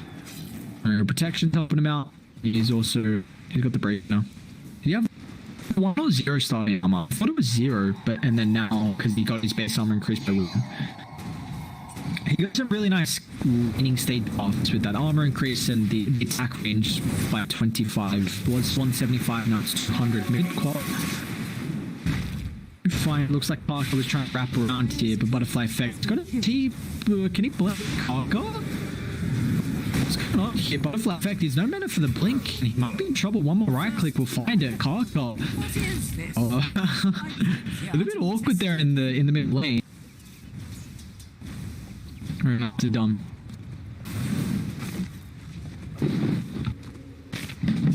It looks like my OBS. I've got a stream deck, and my stream deck kind of the icon's not working. It's not changing the screens, and I don't know why. QI. We'll be fine. Make it out. How's top lane going? JT 22 last hits. We got the Dire Cop as well. So he's getting an immense amount of farm at the moment. Again, really do want to pay attention to see how much they're going to try and stack up the ancients for the Dire. It's on the mark. Should be able to cut through from Firefly. Yeah, he's fine. He's out of there. Meanwhile, mid lander, level 6. Up. Can he get the blink out? He can't. So Emo with that, I believe he was in range for the experience. Got 16 eyes and got only 14 losses. So this mid against the Cop is actually doing really well. I mean, I know the level 6 is a bit eyeing for the Conquer, but he's actually done a lot better mid than what I was expecting. And kind of protect himself with the fort to stand in that. With the night time as well, JT's in QI, he's got the tether. Need one more right click. He's not going to be able to get in range. Very slow attack range from the Vengeance Spirit. So he'll make it out. Yeah, Emo's done a lot better. I don't know if he got the experience from that Karka claim, so that's why he got the level 6 faster. I mean, he does, again, eyes are even. But it does, of course, take, you know, that on the Corp's going to take him away from the, take her away from the lane, so Emo will be able to get to the stage. And this is big for Dyke. Now Conker's going to be able to make a lot more movements early, and Quap's already died 2 times. Like, this is not the easiest Queen Pain game. You've got to go for a really early defensive item. So Butterfly Effect just has to go back to jungle. He doesn't have last hits either. Only 15 last hits. Hasn't had a good laning stage. And a Butterfly Effect's in trouble. If they don't make stacks for her, he's hunting. With catch out Dust, he's got backline supporting Karka, and getting ready for fucking hits. We'll be able to send back Dust, and now with another Void coming up. Really nice position for JT. Get away from the fissure. I love this move from the Night Stalker, hunting mid, because you know the Queen of Pain. I mean, if Quap's not shooting mid, you're going to have to jungling. So you put him in the lane. Meanwhile, Daydream has put shocks at the Doom, but JT with the rotation, the Void slow should be enough. Drow with right click's going to be able to secure with a kill. Can he stay alive? No. Gonna have to die, I believe. One more tick. Yeah. Very nicely done. 8,000 net lead from Victor's Gaming. This is a much better early game than what was last. I mean, Conker's top. JT is really utilizing this nighttime. 2 kills already. We saw the pressure that he did to put on the top line, the iron. And now it's just going to be like what the Queen of Pain going to be able to do, because this is a hero that really wants to, you have this strong laning stage presence where you're pretty much a bully, just a lane dominator. And now the fact that you're not going to have that impact throughout the game. Emo's actually got 3 points time, which is interesting. Dust will get caught out. But let's connect now with the time follow-up. There's a 1 kill in the meanwhile. We're going 4 down bot as the Arc Ascension committed. JT will be able to dive the power marks. No, actually, the multi-shot's not enough to stay alive. Yeah, just the change in the damage for the tower looks like it will keep JT alive. So now that's 3 kill participation through the night. JT, oh my god, they're giving me a heart attack. 3 kill participation through this first nighttime here from the Night Stalker. Incredible start to the game from Invictus Gaming, and they've got a 4,000 net worth lead. Look how far ahead they are. It's going to be able to claim another tier 1 tower, and Radiant, I mean, Doodle's going to have to pray that he can find this Drums BKB at a fast timing. They're going to need to try and make some stack for him to get online. Otherwise, they are just going to really lose that control and end up falling out of favor in this game. Because Pop's not really going to be able to catch up. You see the Rubik actually hit. Doom has died a couple of times as well. These heroes playing from behind is really, really awful. I kind of wanted a little bit more of an easier initiation off the hero, who with just Blink can kind of do that, but Doom needs a couple more items. So now they take tier 1 towers and they can top if they want to. And only in the meanwhile, it's just soaking up experience. Look at this, already level 5. You know, the supports on die, which is incredibly important. And they're both going to be able to hit level 6 actually, maybe before that 10-minute timing, so they won't even need a time to hit the 6. And now Daydream mid should be another free kill. The drag off the torrent, the boat is going to be on the mark as well. He chucks up to on top of the Conker. Pretty wasted ultimate here. Conker's not going to give a damn. He's got that run buff as well. And 4 kills now involved for JT throughout this first night time. I'm going to keep stacking them up with the make a rotation top. Every nice defensive observer going to scout out this rotation, so QY and Doodle is going to be able to make it back onto the tier 1 tower. JT might get caught here. Dust as the fissure back up. It's not going to block him on high ground. JT should have the movement speed to disengage. They are chasing for more with core down. Back up. Can keep an eye out. They're going to try and turn. JT's got all on the back line for the defensive swap. Already at the level 10 mark. Tight 10 minutes. Apologies, and always going to get paced out. So swap's not enough. You know, we're highlighting the level 6 is coming out pretty tome, and it looks like unfortunately we didn't see as much impact with the swap there. Will be 2 big kills. JT going to lose a bit of a break here. Radiant should be able to claim the tier 1 tower top along with both the bounties. That's pretty important for Butterfly Effect, man, considering it was really, really struggling. So it gets involved. More space for the Quap to be able to find some farm. And now Gyrocopters as well is second and worth. Gyro's actually going to go straight for a BKB, so no drums. We will into the the early presence. I mean, BKB is at least going to think up and allow him to take these fights. It looks like he's just worried about the control and the magic damage. But the drums is so required because he doesn't really have any meta items at the moment. The BKB is not going to help.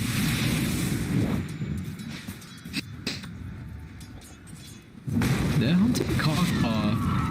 And Blink's only the one unfortunate, so Kaka won't be able to utilize this once again. Radiant's bottom tower is under attack. Emo wraps around. Catch up the R and the Gyrocopter both together. QI's going to try and attempt to relocate. He's got the tether. Can he get it fast enough? He does. So they don't both down the Gyrocopter, but it looks like unfortunately I will pay the price. He's going to come back in a couple of seconds here, and we'll see the demise from QY. Oh. Kill, you see it, relocate cooldown, but they do keep the Gyrocopter alive at least. The tether, oh never mind, okay. Well that's interesting. I know if the creep dies then it cancels the tether. I mean I guess it makes sense. You would still fly through that duration, Kaka, and forward. Again, I mean we're just seeing so much early aggressive movements coming out. It's a completely different game from Victor Gaming. It looks like, I mean game 1 from game 2 is just night and day. And I ain't talking about Night Stalker. 5,000 worth lead. What do we think the probability is? I reckon about 73%. 87, that's a lot higher than I thought. Wow. They know they're defending. Dark Ascensions pop massive amount of TP rotations. A beautiful Ghost holds them back, but it looks like missiles are locking the Night Stalker. They get defensive swap. Radiant, can they take the fight? Because Dire, the Raptor on the backline. It's a beautiful Sonic Wave. Butterfly effect. Cleans both them up. Kaka did steal the Doom. They might still take this. If they group up here, they're going to be careful. X going to drag it back. Just tries to get the Echo Slam. Misses the combination, but Emo's not going to matter. Illusion. Disrupt this combo, but we'll still pay the price. So the Doom gets stolen, and they didn't use it. I honestly might try and smoke up and take a fight. They're actually going to hold the high ground. Both teams have a nice ward, though, so pretty much just cat and mouse. Both not anticipating Cruise Division. I mean, if that's not connected, I think Butterfly Effect was dead. This is going to be going for the Scepter as well. Top lane, JT. Isn't trouble. Dude, look, it's still hot. It looks like JT is going to be fine. They're wrapping around. Really want to see them try and utilize it. How long do they have it for? 127 seconds. Okay. Oh. Division, Emo. 3 points in the X, but it's going to be enough for quite to drag back the Doom. They don't even need the ultimate that Rubik has stolen here. Love to see the wrap top instantly. QI does relocate. They still have these wards just in case the wraparound does occur. They're just going to try and take away a massive amount of farm. I love this positioning from Dire, because you know that the Gyrocopter really wants to play around this triangle camp and farm ancients with the secondary camp in the vicinity. So that deep ward's really going to take away the effect here. I mean, well, I haven't paid too much attention. What's a drag got? Firefly's got drums and the Hurricane. Sorry, and the Dragonlance. So already got a massive amount of attack range. Plus 140. It's also going to get amplified now with the Bench and Spora. 100 at the moment. He does get buffed up with the talent at level 20 if he wants to go for that. That's true. So the timing from Radiant's going to be the mechanism of the BKB. Pop by then should. Oh my lord. Pop is actually so poor. Okay. Down bot. Butterfly fair. Trying to catch up Firefly. Will attempt to deep out. He's fine. And that's. See, there's the difference with a Conquer to a Queen of Pain. You've got a stun, and until Pop is actually able to pick up a Your Scepter, it's not going to matter here at the moment. They might be able to get the swap to cancel. Woo! Hey, Ollie, fine doodle. Doom's even got committed as well, but I imagine it was probably going to expire, so may as well chuck it out. Nice swap from the bench. They'll kill off the jar. But might now be under pressure. So quick heads up TP from the jar. We're going to try and utilize this time to get some vision down. Thus we'll hunt down one. He's also going to place another deep observe ward as well. So a lot of emphasis on this top control of the map. Take a look at the vision, the line drawn. We'll see Radiant play towards that side. You might even be able to utilize these two camps as well, but not too much at the moment. Especially if this tower falls. JT's actually going for a meteor hammer. I mean, Night Stalker without that Axe build mid lane. What do we got? Flag drag back there. Doom can follow up with Doom, but it's not a matter. They bring him down fast enough. Tower is under attack. Now they can wrap up bot. That free pick off should enable them to take the tower. So yeah, because we don't see the Night Stalker go for the Aghanims, it really takes away his farm potential. So the Meteor Hammer, we've been seeing that a lot lately for heroes like the Spectre. You know, he's going to be able the way to be able to kill off the creeps from the jungle. It also gives him tower pressure, which the Night Stalker doesn't provide. So see how it does interfering. I'm interested by it. I haven't seen the build on the Night Stalker, but it could be nice.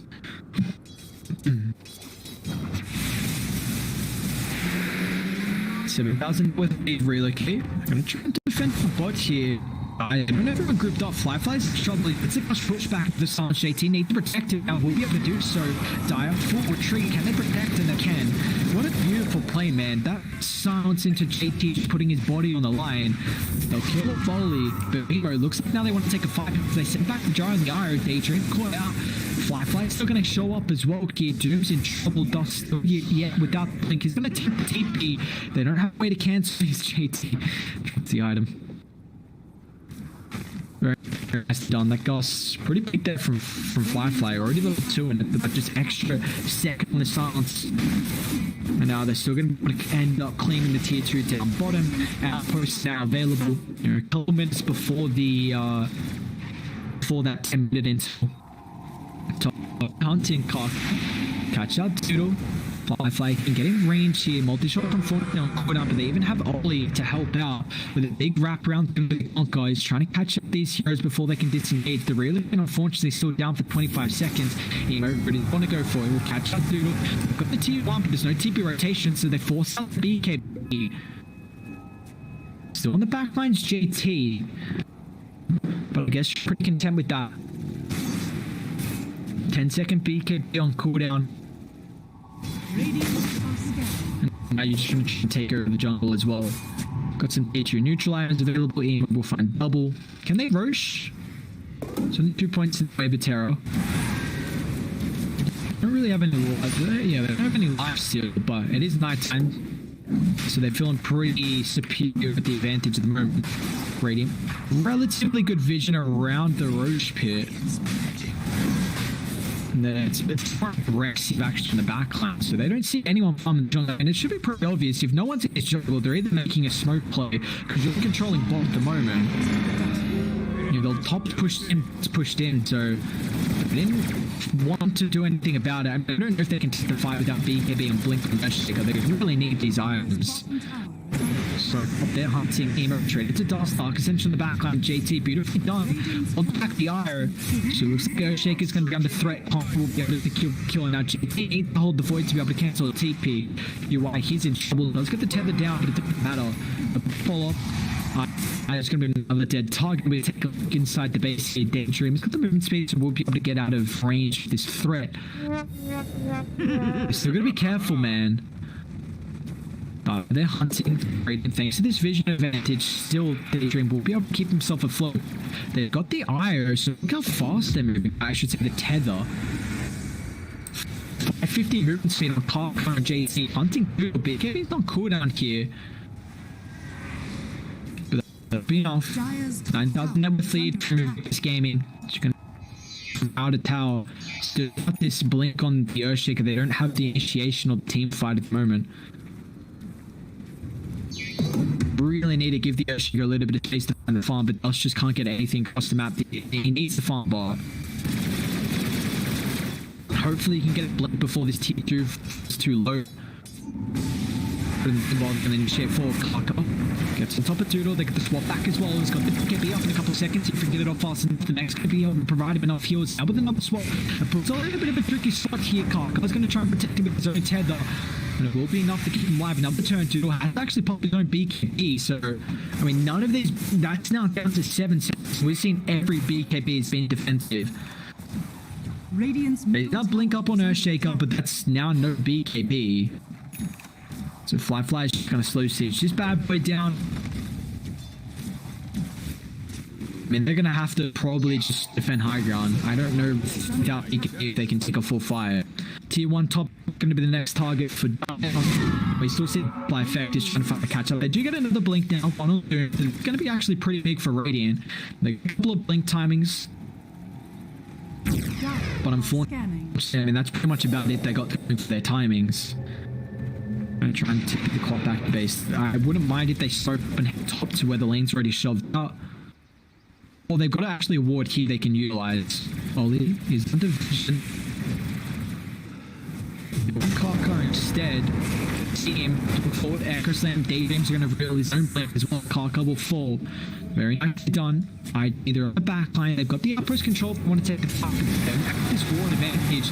Nice Locker Illusion's going to get it. Conquer with a quick beat. Throughout Doom duration here. They back up. He will end up falling. The Godlike Spirit Emo. Now on the back line, Ollie's got the moving between drums. Might even spot being someone to be able to protect him. Top of the guns. Fly walks back two. Look at the silence as well. So Earthshaker's not going to have the follow. He's got to EKB from Doom. Fly. So as the age, we have to utilize the needs for protection coming out. Fly swap back. Trying to make it with the high gun. But Fly taking out with follow up here as well. Remember, Age Doctor pops in the shot. They get X, lock him in place. He's still got the Yults to be able to protect himself. And now the next follow up, Fly will find a second.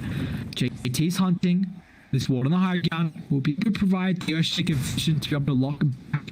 Any more follow up than the Night Stalker was trying to catch out here. Really nice BKB usage coming through from the Congo. He was able to keep himself alive before he did, before that Doom came out. And my Emo's hunting. I mean, Daydream's just dead here. You can see it. A free pick off from them. It's kind of in the vicinity. If KY can get in range here. Karka's got the full. Not to be able to get any range. He's got the tether actually. QY. He's on cooldown in our QY. I mean, it's going to be up in a second here. He might just end up falling before. Emo's a man on a mission. Look at him hunt. Turns with the BKB. Get the excellence to doodle. To the tier 1 tower. So IG got to be careful. Invictus aiming, I should say, not just so used to saying IG. Instead of having to say the full. Radiant's bottom tower is under attack. He's got yours. This is a very awkward. Get a swap into the start of Striker setup. Okay, instantly down bot. Fly's going to attempt the TP. They don't have to cancel here. Should be. Ollie will get his own TP as well. So they force the relic, I guess. It's 90 seconds a lot. This sustains. Gold remains. Okay. Don't really. They get two tier 2 towers with the ages. 13,000 net worth lead. Flash his Hurricane Pike now completed. Radiant, they do still have these double blinks. Gyro's keeping up in farm, kind of doing better than. Botfly had space to kind of catch up, but he's still 5,000 behind the counterpart in the mid lane. Brilliant. They know it's not night time, so this is the play they need to make. Smoke up. They got the ultimates available. They don't really want Ollie though, who's doing exactly what the Vengeance needs to do, pushing up mid. Because if they pick up the Vengeance, then that's worthwhile smoke. Or just eat that gank. It honestly could be worth it though, because Radiant, if they get the pick up to the T1, you're pretty happy with that. At least the ward might pay back though. Top tower is under attack. That's even JT going to show. He's got the Dark Ascension potential with the Blink Forward as well. They need to get on top of Dust. She's going to hold back here. They're flipping around. This far superior advantage. JT, he's hunting. They need to find the Earthshaker. They've got him out here. They've got the vision. JT blinks back up. He gets the silence forward now, cancelling out the accuracy potential. Not going to attempt the TP. He's got the cancel content. Now this E-fight is going drastically wrong for Radiant. They put the drones up the back line. That goes off the mark as well. Somehow Radiant actually take this fire. They bring down Butterfly. Is going to try and catch more as well, but Blink's very aggressive. He emerges to have the BKB to cover you guys. They'll try and back and back. Duel's in trouble. BKB's on cooldown, so they'll be able to pay the price. Butterfly effects still on top of the back line. X is on cooldown. JT has the silence, but it overshoots himself with the blink. Follow up is before QY is going to try to protect him here. We'll be able to do so. Nice shield. Tether on cooldown. Io's in trouble. We'll end up paying the price. The Zedge drags him back to the demise. They're still like hunting. So that fight goes well for IG Vitality. I mean, I think the Cop Sonic immense amount of damage cooldown as well. JT found the fly effect, gets the sounds fast up. W Scepter gives some protection here. JT's looking to follow up. The Void's available. Karkas, he got the vision just out of range. The fog, too much to bear. Yeah, it looked like they just busted down the on the backline there. That honestly looked like the super good fight from Victor's Gaming. Whenever you have a knife look that initiates on top of the Earthshaker, I feel like you're gonna win the majority of the fights. Like that was not even used as well. It was only level 12. Oh, jeez, man. This is the big issue about Gyrocopter and Io, is that these two, you don't get a lot of time across the map. You always grouped up, but you're never getting solo experience. So what's the advantage? Wow, man, 20k. Let's look at that again. Whew. I mean, even the Rubik's can neck with the top on Quap, who actually just got higher. And Aghanim's now completed between pain but die. They're gonna smoke up here.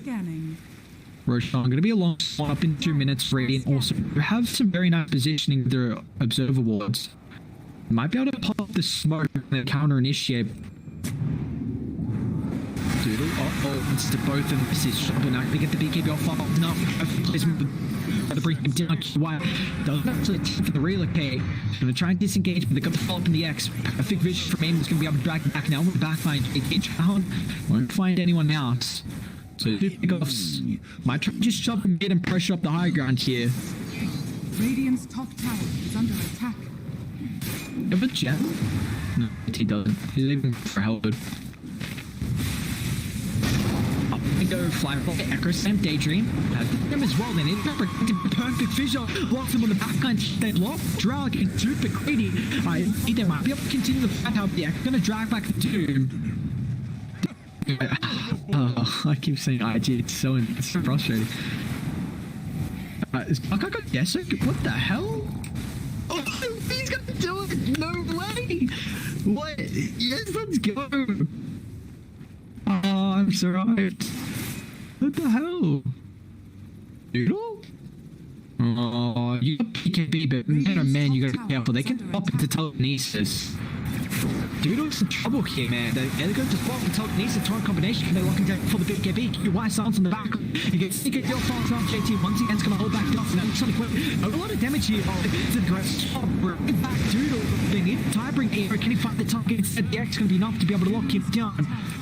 Still have to follow up if they want to. 1 for 1. You do the gyro. Now down to a 5-second BKB. Dude, I'm so hyped for the Rubik. Didn't we bring it up in the first game? I think I brought up that I want to start seeing, the Rubik 4. That top might honestly go the treads into the Deso. It's nuts, honestly. 50 base damage scales really well with additives. Bolt steals hero damage. It's so stupid. How much damage does it steal? Is it just 34%?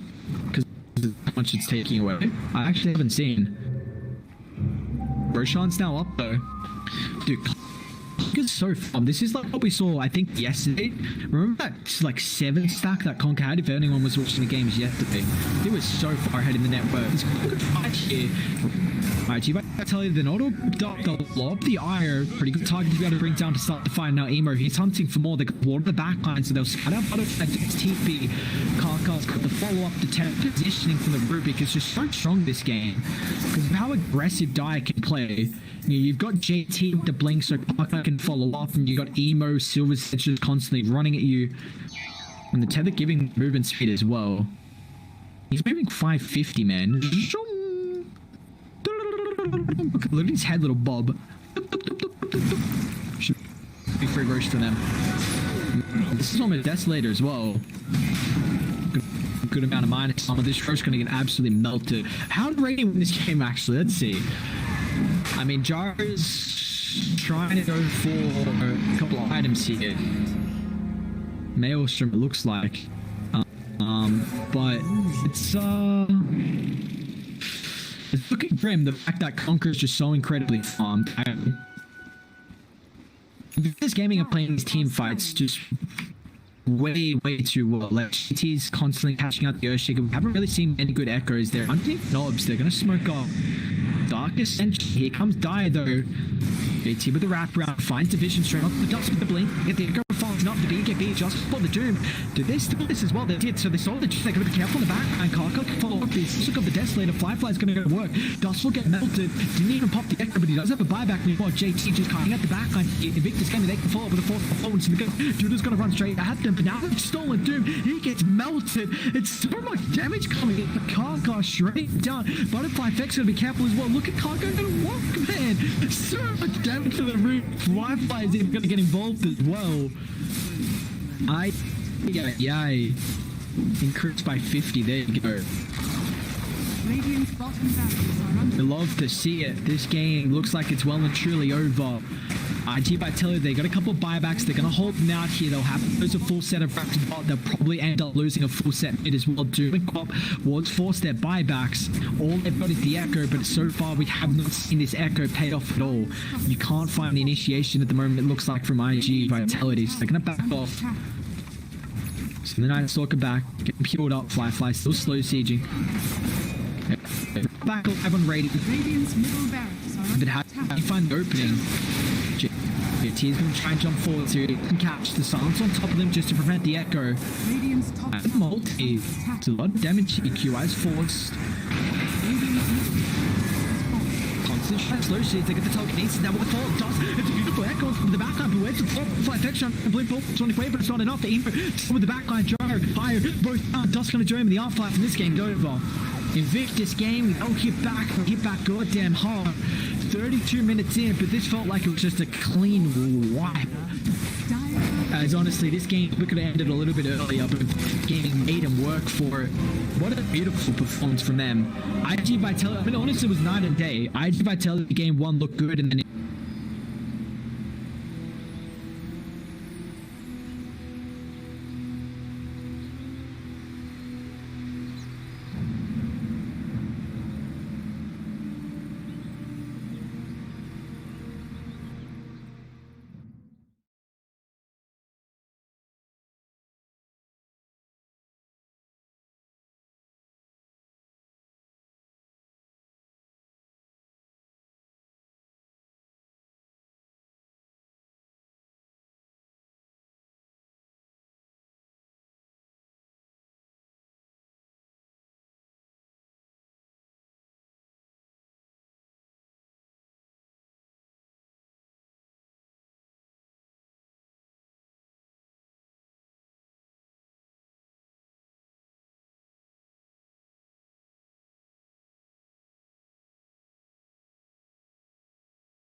Dire team ban.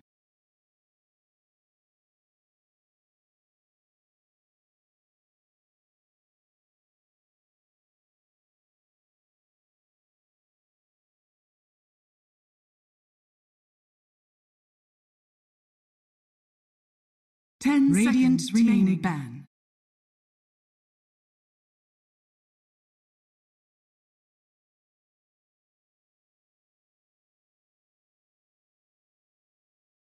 Dire team pick.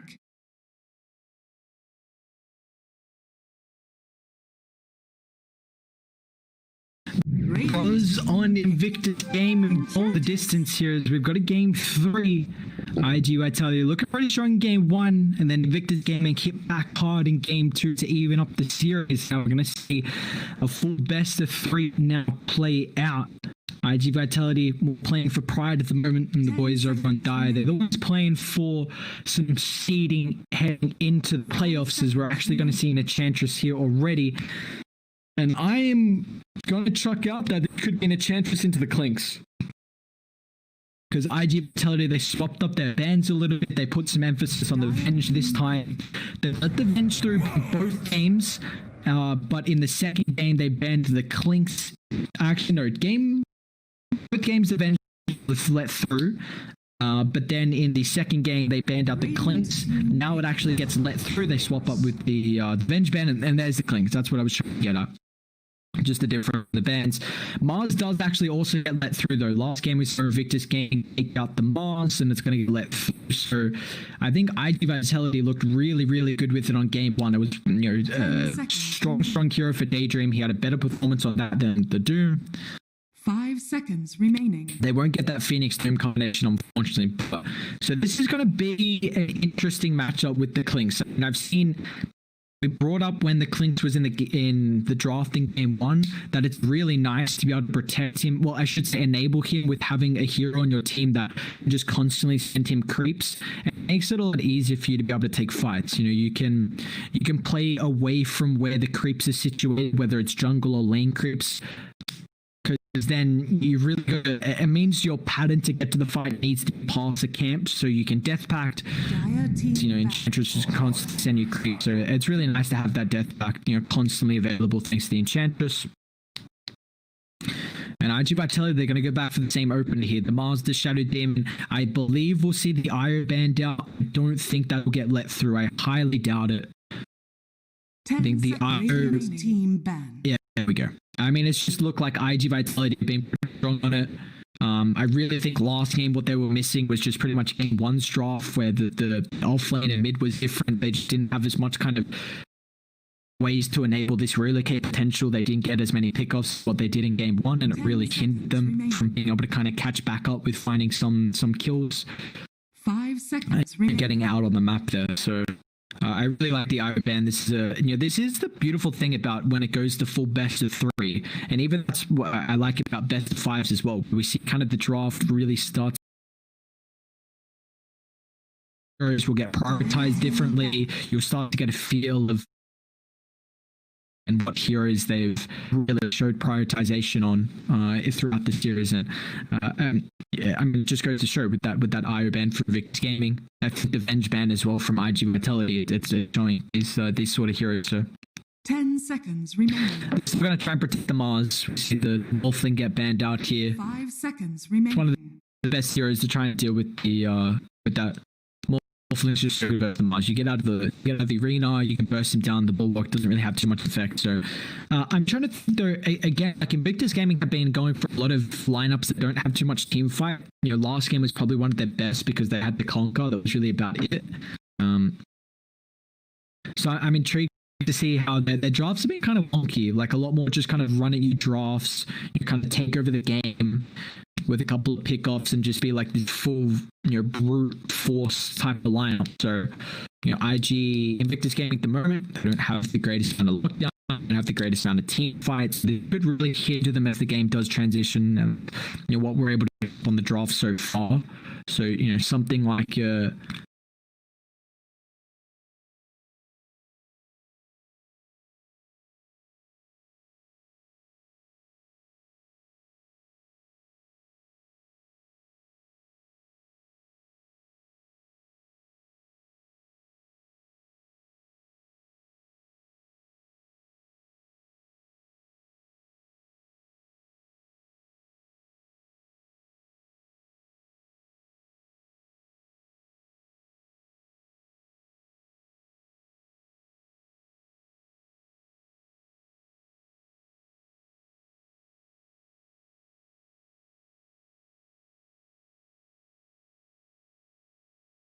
death. So, but what was the item? So we went 8th lens and then into the 8th lens and then into the blink. So, but he did have treads as well, which he bought after. So yeah, he held the brown boots into that. I'm honestly super down to see like Cole Rubik. Like I think I'm gonna keep an eye on OG, when they're playing, because I feel like if anyone's really gonna do it, Topton's going to be one of them. 10 seconds. Absolutely loves his kind of style of heroes that aren't really, super meta. Where it just kind of shines and really takes over before everyone else.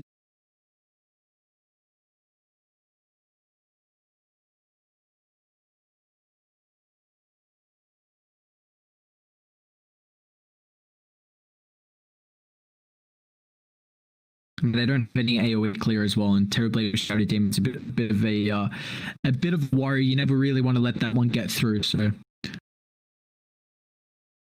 there's going to be a good kind of test for the series later tonight. I mean, IG Vitality also have to go up against PSG OGD, who are currently situated a little bit better than what Invictus Gaming are at the moment. So that's going to be ID, be a little bit of warm up.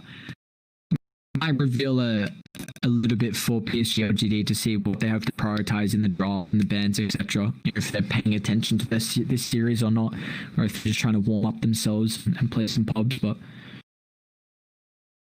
maybe getting used to. They could even play in the that new game mode, the Ags Labyrinth thing, which I haven't even tried to test out yet, but it looks super fun. Just a bunch of games. It looks really enjoyable. I think it looks like one of the best ones they've done in a while. Radiant They're always fun. Those are the time. Okay. So there's a position for burst. Karkar's really strong on the tiny. They can flex it as well if they want to, but I'm pretty sure it will be played from Karkar. Just gives you a nice way to get on top of the lean, the burst damage that they need. I feel like Tiny's core they definitely buff Tiny for him to be a potential core. I don't think it's going to be the case. But a lot of the buffs in 7.27b was revolved around, I think, Tiny coming back as a core. But, we saw him kind of out of the meta for a little bit with that change to the toss. Just the range really hindered it a bit. But now they increased, was 1.3 second toss duration to 1.4. The Avalanche also got a nice value of life buff, and they're actually going to pick up the Naga here. So, I mean, Invictus Gaming don't deal with Naga illusions at all, which is the big issue. And I don't know what they can really draft to actually deal with the Naga. There's not a whole lot. 10 seconds remaining.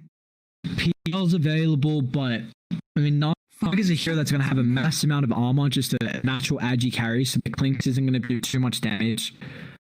You've got really good team fight set up now. The Naga's Song into the Mars, the LSA. You really like Song with being able to pair that up with any kind of AoE abilities. And I just worry, I think Invictus Gaming, whether they take over this game before the Naga Siren comes online, they're really going to struggle. Like, they don't have team fight, they got a lot of pick off, and have a lot of stuns, so it's kind of just tiny being this initiation. Honestly, they could conquer again. They do already see the lean amount up, so it will be up. Okay. IG.V themselves don't have the greatest way to do with illusions. Mars can scale relatively well with damage and then God's Rebuke, especially with that ag. Yeah, you can kind of deal with them. Lena's okay, but it's not the greatest.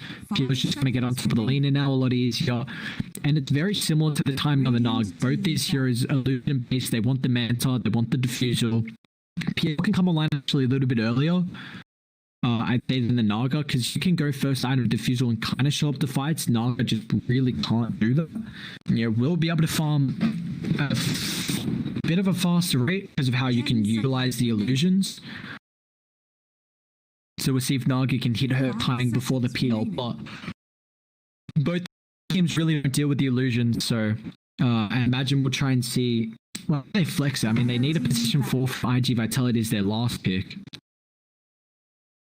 So it has to be someone to try and help out in it with the PL, but there's not a whole lot. I mean, you see the Earthshaker gets taken out. Bill can play pretty well into the Earthshaker. I think Grimstroke could be a factor. He's okay. He's not the best. What's the position 4 that can kind of deal with the PL? Well, with the illusions? It's not a lot, man. Radiant team ban. They ban the Earthshaker. I guess just making plays early before the PL comes online. They do kind of need a playmaker. It's the Mars. That's about it. So being able to initiate before the Mars gets blinking. You see IG Vitality, they're going to try and ban out heroes that kind of deal with Naga illusions as well. So they think this is going to be once again a JT Clinks, which, you know, the first time I saw this Enchantress Clinks combo was run by Vici Gaming. They played it in the offlane, and we've already seen Invictus Gaming try and play it in the offlane as well. So it looks like IG Vitality have got the right mindset here, just trying to ban out, protect the Naga Siren. They get rid of the Ledge, they get rid of the Ember, 2 heroes that are really going to actually hinder Naga's playstyle, and it's also not a lot of catch as well. This would have been a pretty good Ember game, to be honest. Don't really see it too much at the moment, actually, which is interesting, but they need a playmaking hero from ID mid. Void Spirit could be an opportunity. Ooh. So actually put the Clinks mid and they go for the Underlord to try and deal with it. The Underlord did get nerfed, actually. We'll bring it up in the game, actually, so you guys can actually see. We'll just wait for the one more hero to get picked here. 10 seconds. So what did they go from ID? I want a nuking support. Rubik, not the greatest, not many abilities to steal. Firestone would be nice to steal. But that's about it. You're laning it with the Mars as well, so you can play with the Mars lane if you want to, actually. Let's see, what do they do? They're going to Timber. Okay, so how do they play this? They put the... What? It's a pretty good Timber game. I'm actually not gonna lie. This is a really good Timber game. So Fly's on the Clinks, Amber's on the Phantom Lancer, Butterfly. So they're gonna put. This is actually a really good Timber lane because he can lane versus the Clinks. He's got enough sustain that Clinks is harassable, do nothing. You're very good versus the Underlord because there's already 2 strength heroes, tiny Underlord, so you're going to be able to burst him down. In Invictus Gaming don't have any bursts to really kill off the Timber, and he also does really well with the Phantom Lancer. So So they flexed the Lena, put her as a support.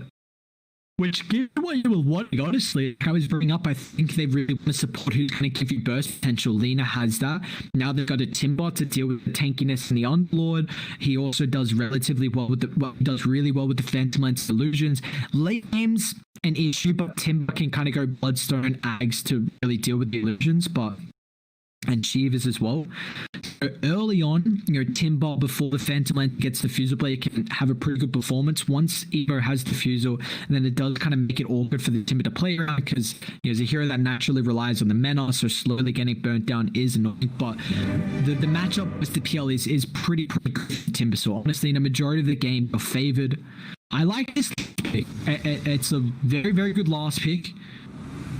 You have the damage from Enchantress, the burst from the Tiny, and the Firestorm. Firestorm is as well percent damage, so you got to take that into consideration.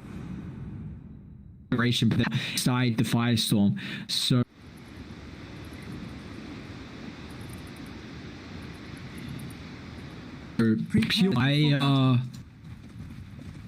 I actually like this pick from the Timber.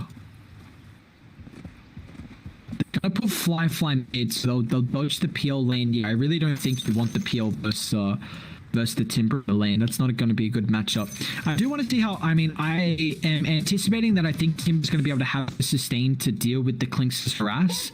That steering arrows did get nerfed a little bit throughout the earlier levels.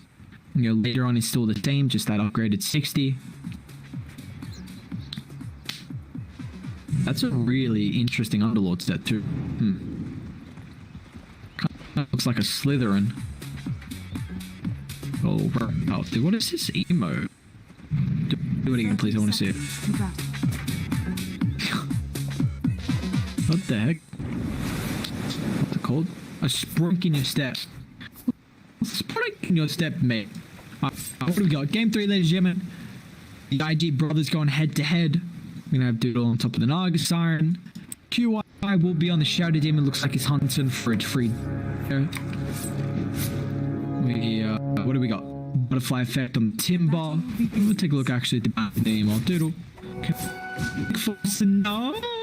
If he can't. Looks like Karkat's the one to fight. I think we'll give him protection to the banishment.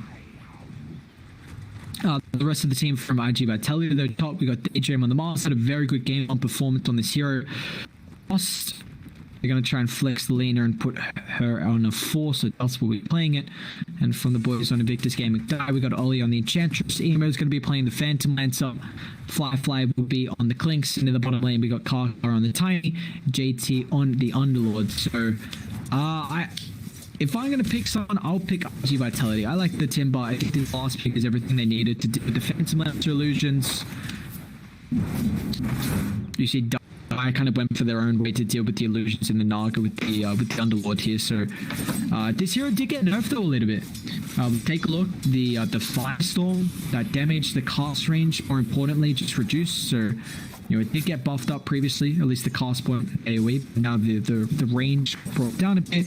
The Pip Melis cast range is also more cast range for the hero, and then the atrophy aura radius from 1200 to 900. So it's still relatively, 1200 was gigantic though. It was gigantic as a radius.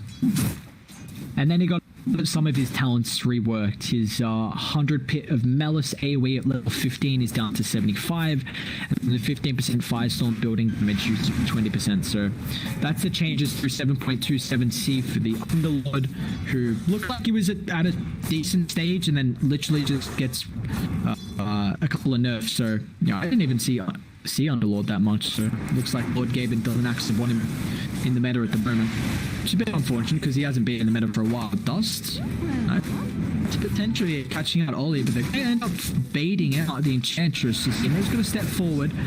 You have to follow the LSA. Emo's going to end up paying the price here. They might get a return kill, but this is just man fighting with the 3 souls. Look at the right click stand. Whoa! Dust with 3 Fury Soul stacks shredded them down, and he will end up denying. Very nicely done. 2 kills. Suicides. Could be able to come back to the lane. Should be able to bring out anything that the Mars needs. Very, very nicely played. Already IG Vitality getting a good start throughout the lanes. This is pretty big at the moment. You'd love to see it. That's a great start to the lane, actually. But I think he had double verify. That was how the leaner was enabled to make that. They do get an obs and a sentry deal. I think both the small camp and the hard camp were blocked. So nicely done from Ollie is going to be able to take both of them out of the factor. But they come back with a bottle. Daydreams also got the one charges. Or well, at least the one available, I should say. The mid lane already. Butterfly effects would be a big nuisance on Firefly. This hero's going to have to really protect himself with the skeleton walk, but Butterfly effect won't be at any threat. I don't think what the Clinks is really going to be able to do against this hero. And once level 6 comes in, Butterfly effect should just be able to find a kill. You know, hopefully, they'll bring out a sentry or some detection for the Timber so he can solo kill off the Clinks. But Ori, I mean, 19 to 2 compared to the 17 and 2. Firefly is still doing relatively well, but is tanking up a lot of damage. There's not even trying to go for searing arrows to harass out Butterfly effect. Just absolutely no point. Not really at any threat at all. How's bot on that? Good 18 to 2 compared to the 13 to 9 from JT. Once JT starts getting a little bit more levels in the entropy aura, already got 2 at the moment, so the last hitting should go relatively fine for the Underlord. That's such an ugly set. I don't know if I like it. I don't know about you guys think, but I don't know too much about that set. Firefly might actually end up falling here. Gets a Courier snap at least, but if he lands the Timber Chain, this is a dead Clinks. It will be able to get it off, Butterfly effect off the mark. And our DOS turns, I'll say. I'll try and find the kill before he dies, but we'll be able to do so. We've got another lance up in 3 seconds. Is the damage going to be enough? So just the LSA. Looks like he's going to be able to get out of range so the lance won't fly out. DOS is absolutely destroying this top lane, dude. I mean, what a flex here. We don't really see Lena too much, and especially as a position 4. But my oh my.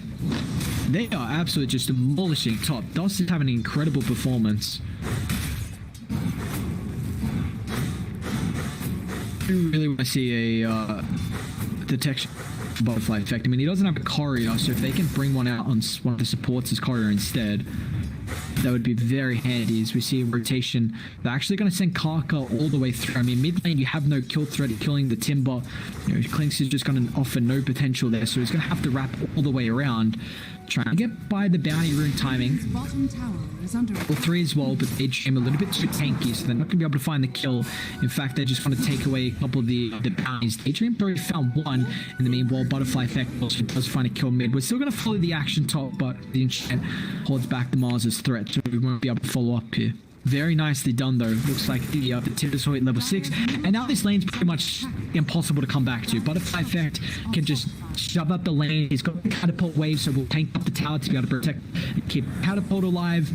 And now with no creeps to come back to, it makes it so difficult. They also do catch out Karka. Stacking up the poison here on QI. It is only level 1, so Karka should be fine. QI might still hunt though. Karka's got boots, so it's going to make it difficult. He's fine. Firefly actually does with the you have the death pack. It looks like he probably just ate the catapult. I guess that's actually a relatively good way to deal with it. Level 6. I don't know. Okay, timing. Just lost that. Ops. Radiant are playing this game incredibly well. They might even be able to catch out Firefly. Got the skeleton walk. QI does have DOS though. And haste with the Timber Sword. Yeah, so this is going to be free kill from the Firefly. No TP available. It's going to try and kill off the Shadow Demon, but won't be able to do so. One right click. Oh, he does actually find it.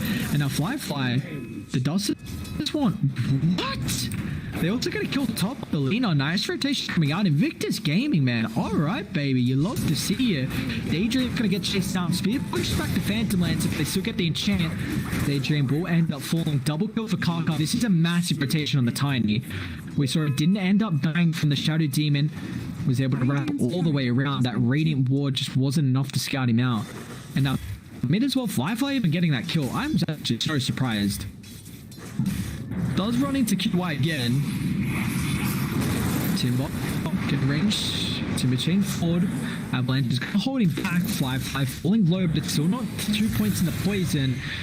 He'll run back into sentry range, unfortunately. So this time, Firefly will end up dropping. The meanwhile, Bot and Transition.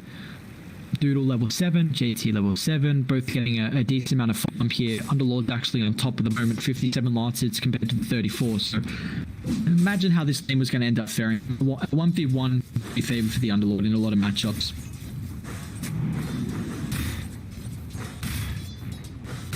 The pressure is going to be a Butterfly Effect. Take this T1 tower for pretty much free, and it looks like Firefly is going to start making rotations across the map. There's a lot more difficult because you don't have that permanent damage potential. Dust. He's in trouble here. They get the enchant QI and quick protection now. Butterfly is even going to rotate forward. Firefly was a nice attempt here, but he could be in trouble thanks to Timbersaw rotation. He'll try and mount down the lane up. The speed is going to put him back underneath the tower, away from the threat of securing the position for kill. So Firefly, that's the third death now of the game, and we saw very similar to how game 1 fed, where the JT Clinks just really fell behind, couldn't really keep up, died a couple of times, and then just didn't. Clinks doesn't have a way to find farm, so once you end up dying a couple of times, you really just can't catch up. 3-0 on the Timbersaw. Yeah, this is looking scary. We already see Doodle starting to cut the wave as well. The Nugget doesn't want to go toe-to-toe with the Underlord, who JT should be able to do this, take the tower up. They aren't thinking Doodle. It doesn't have a point in the ultimate at the moment. Doodle trying to bait up the illusions. They found the real one now with the Avalanche toss. Karkar's got the burst, already level 5 in the combination. Now Emo top lane, however, Doppelganger's on cooldown. Daydream Spear won't be able to utilize it here, but the LSA on the mark as this arena pushes him back into the stun. Beautifully done. We do see mid lane's going to end up falling. Top should end up getting claimed as well. So IG Vitality looking to take over game here, and they're doing so incredibly well. I do want to bring up the Naga going for the Meteor Hammer. This is interesting. I don't really know why. Because Naga has a built farming mechanism with the Riptide and the Illusion, so I don't understand why you're going for this. Because you can also put pressure on towers. So yes, it's nice with the song, because you can song into the Meteor, but I felt like that's more in particular if you're like a support Naga. Because Meteor Hammer is, you go for this item if you don't have a way to farm. And if you don't really have too much pressure on towers, which I think Naga, like, yes, you need a couple more items before you're going to really do much damage to towers, but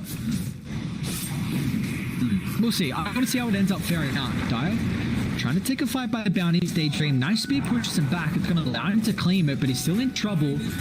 Doesn't have too much mana to utilize, but he's arena is cooldown to the backline. Firefly can't catch out QY.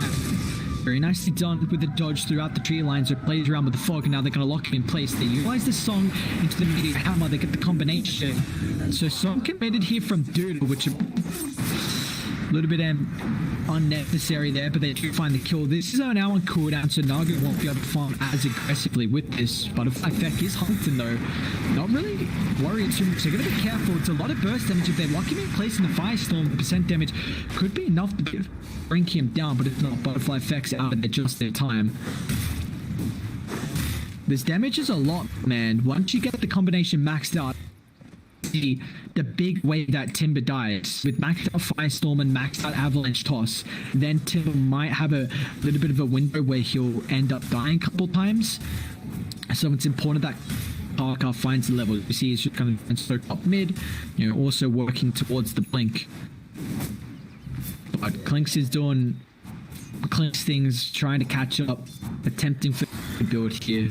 And Firefly, bottom of the net worth out of the cause at the moment. And how's the Phantom Lance going? He's working on his Diffuse Blade. We're seeing the Naga. Definitely, sorry, I should also restate. Definitely not crap talking Meteor Hammer. Top tower. Doodle is a far superior player, so he'll have a much better understanding of the Naga. Just find it interesting. See how it fares up. I'm intrigued because I've seen a lot of the Spectres going the Meteor Hammer. First time seeing with recent change to the hammer, so see if it's required for the farming or not. Just try and get a feel for it. Clinks gets one half of the Aghanims now, at least the old Aghanims with that talent. Smoked up and hunting. Might be able to catch Oli on the wraparound here, but that's not really the target they want. They don't want the position 5. Clinks is really that big threat, but unfortunately QY just can't really get in range. Pretty immobile hero. So I like what Oli's doing, just kind of taking away a lot of the hard farm. He's probably just going to utilize the enchant, try and get that level 4 in the enchant, and just push out the side lanes, feed over the creep to the clicks as well. Not going to be able to get the gold. Oof, close. But just under 1,000 net worth lead. Dire is still doing a pretty good job of being able to keep up at the moment. They are behind one tower. But it looks like, the fact that JT got an immense amount of farm down bottom. It's second, fluctuating third in net worth. Tiny's also had a pretty good game. Tiny's actually ahead of the Lina. Well, Kaka is 3-0. Lina's 2-2-4. So those couple of deaths slightly hindered Dust. Does have a very good top lane performance. Kaka's already got a blink, so this is actually big from Dire. Has the combination maxed out with the blink timing, so this is big. They will be able to kill Timbersaw a couple times. He's got the Yule Scepter. It can be a little awkward into the pit, because if you use up after the first route, you'll drag back down into a secondary route majority of the time. The guy should look to smoke up and make a play. They're going to try and lift up with the Phantom Lancer down, but catch up. That's free pick for them. Who's going to be able to claim the kill? It is Kaka. So stacking up the kills is 4-0 extra spree for your boy. Kaka had a very good second game performance on the Rubik. They might even hunt Butterfly Effect. He's level 12. He's also going to go for the Bloodstone next item too. So I honestly, guys, this is going to be a pretty slow game. We got 14 kills at 14 minutes in, so it's a kill a minute, which I would say is relatively slow. Like a kill a minute, maybe it's like average, I guess. But you have this Phantom Lancer who really wants to take it to late game. You've got the Naga as well who really wants to take it to late game. PL is going to be able to come online early with the Diffusal Blade, but still kind of falling further behind. Naga already, the Manta Hammer, the Meteor Hammer, and also built-in farming speed with the Riptide and the Illusion, so you will be able to get a lot more farm than what the Phantom Lance is actually going to be able to do. They're going to bait up top here. Underlord, he's in trouble. Knight's Initiate going to be able to catch out JT. Reel the blink on top of Daydream. And this now should be a pick off from top to a tier 1. Oh, really nice move coming out from IG Vitality. I'm going to try and mimic this and at least put pressure on top of the tier 2 down bottom, but they will not be able to take this at a fast rate.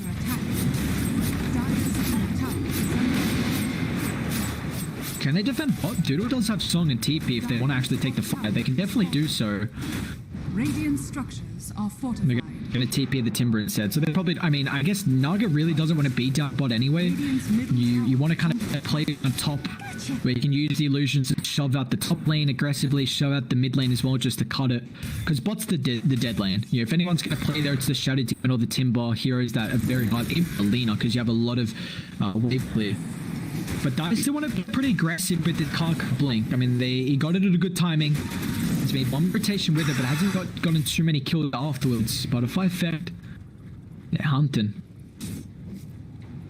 Is this all created from the Clinks? It actually is. So it's a relatively decent orc timing. You probably hoped for it maybe a minute 30 earlier. It's not going to have too much effect as well because Butterfly Effect does have the Yule Scepter. And Naga's, closing in on Manta style. They've got the banishment for protection. But it's at least going to allow Fly to hunt the backline. He's probably going to try and prioritize the Shadow Demon, prioritize the Lina as well, which is a lot of their survivability and the damage early on. Blink forward. Ollie, free pick off for them, just revealing himself a little bit too aggressively. Kaka's going to try and counter-initiate. There's a lot of damage, but there's no follow-up, unfortunately. Daydream takes about 3/4 of the HP pool, but will be healed back up. Firefly's going to try and wrap around and cut him off here, but it looks like Daydream's out of there. Top lane, though, we got threat. JT's in trouble. Doodle won't get anything off, so JT is just going to pop the ultimate. Try and deal with the creeps as well. Dire's courier. Yeah, he does. Meanwhile, but he's got bot. Butterfly Effect. Oh, this is going to be a nice kill for them if they can claim it. It's your Timber chain potential as well, but they get the Orc preempted for here before the chain. So Timber is in trouble. QI is just going to get in range fast enough. Now, Doodle with the ultimate. They're all grouped up. This could be a pretty good meteor hammer onto 2 lane. It's going to be able to follow up with the LSA as well. This could be a beautiful turnaround, and it will be. Tiny will fall. Looking at Blades melt down in a second, and Emo is not going to be able to stay alive. A quick doppelganger. Trying to pop a Butterfly Effect, but without the mana, the diffuser won't do anything. Wow. Butterfly Effect just in time. QY gets ranged well. Beautiful positioning. Heads up play from IG Vitality. There's rotations thanks to the outpost control. keeps that Timbersaw alive, and my boy, it turned it around there. I mean, all right, so this Meteor Hammer honestly has been playing off well. That's what, two. That is two song usages into the Meteor where I'm like, okay, like it's actually doing pretty good work. I still feel like you farm really fast without it, but I don't. It's interesting.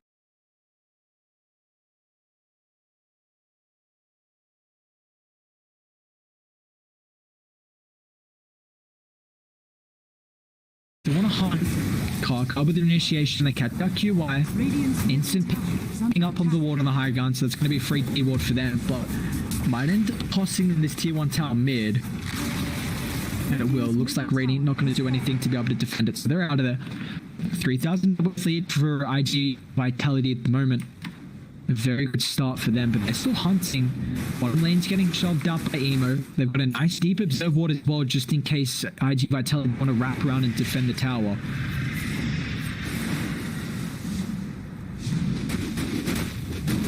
Knife is very, very far though.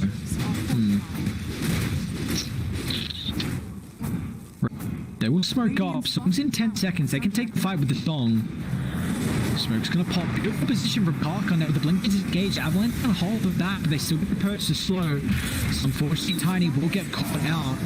Radiant trying to hold the tower. Can they do so? Fly secures it just before the rift out, so the Uber sends them home. They do take the tier 2. They straight away pinging top to try and get that outpost. They do have about 50 seconds until the outpost will get claimed here. Radiant might be aware of this. I don't know if it was Dire that pinged it or Radiant that pinged it, because Dude was kind of running in the vicinity. They can definitely defend it with a couple TPs. Look at the vision that I have done, but they really want to continue playing around here. So enough it is. Point booster claimed. There's enough for the soul booster. Okay, well, they're just actually hunting Parker at the moment, who's trying to shove up the bottom lane. So we'll be a 1-for-1 with the outpost when all is said and done. 2,000 net worth. They're going to actually try and come mid. Aggressive. Put pressure on. Oh, they got the vision. Knows he held it. Firefly does have dust. See. But now he's going to turn on it through the Firefly. Or could she be able to take him out there, and it will. So Dust will pay the price. Now Firefly is going to have to walk up in a couple seconds, but on top of the backline, Parker assassinates him at the port. Daydream, he's in trouble. Just a bait and switch from Firefly. Beautifully done. I tried a very cringe Dust play with the a good old pun, but oof, it's too cringe. I don't think I can do that one again. You love to see. I mean, look at the damage now, man. Playing with the Enchantress, he's got plus 237, 2800 health as well. And remember, I mean, that death pack did get nerfed through the early levels. Level 1 and level 2 did get hindered. Level 3 is still the same, 100% and 14%. I'm going to try and take the fight, however. They got the follow-up, Rift on top of the backline. If they can get it right, they should be able to get everyone out. And still send someone away through the invulnerability and the banishment. So beautifully done. Meanwhile, down bot, Butterfly there. He's got a TP. Parker's going to make sure he holds some stuns to cancel this one. And I mean, Timber's in no man's land. He's going to attempt the TP up, but Parker will cancel it. Radiant just throwing away a couple of their heroes here, and now keeping the net worth lead almost back in favor of Dire. Emo's now almost has this Manta. This Tiny is really, really strong. 5, 2, and 2. The burst damage is super, super good to be able to deal with the Timber. Middle tower is under attack. Who I think would have had Bloodstone, but with the courier dying, I mean, it didn't matter though. Radiant did have the outpost control, but did they have TPs? Yeah, they did. Dude was actually going to go for Hellbid next. I mean, very good against the Clinks. If you find the real PL, it's going to be nice as well. No, it was not that I saw queued up Hellbid, right? I'm not tripping. Yeah, it was. He's gonna swap up instead and go for the Diffuser Blade next, which has already been completed. I actually top of net worth here. So when's the Roshan taking potential? Well, who's got it? Probably Radiant because the minus armor on the Naga. Klings did go Medallion. Although they do have the Firestorm. That burn damage is a lot.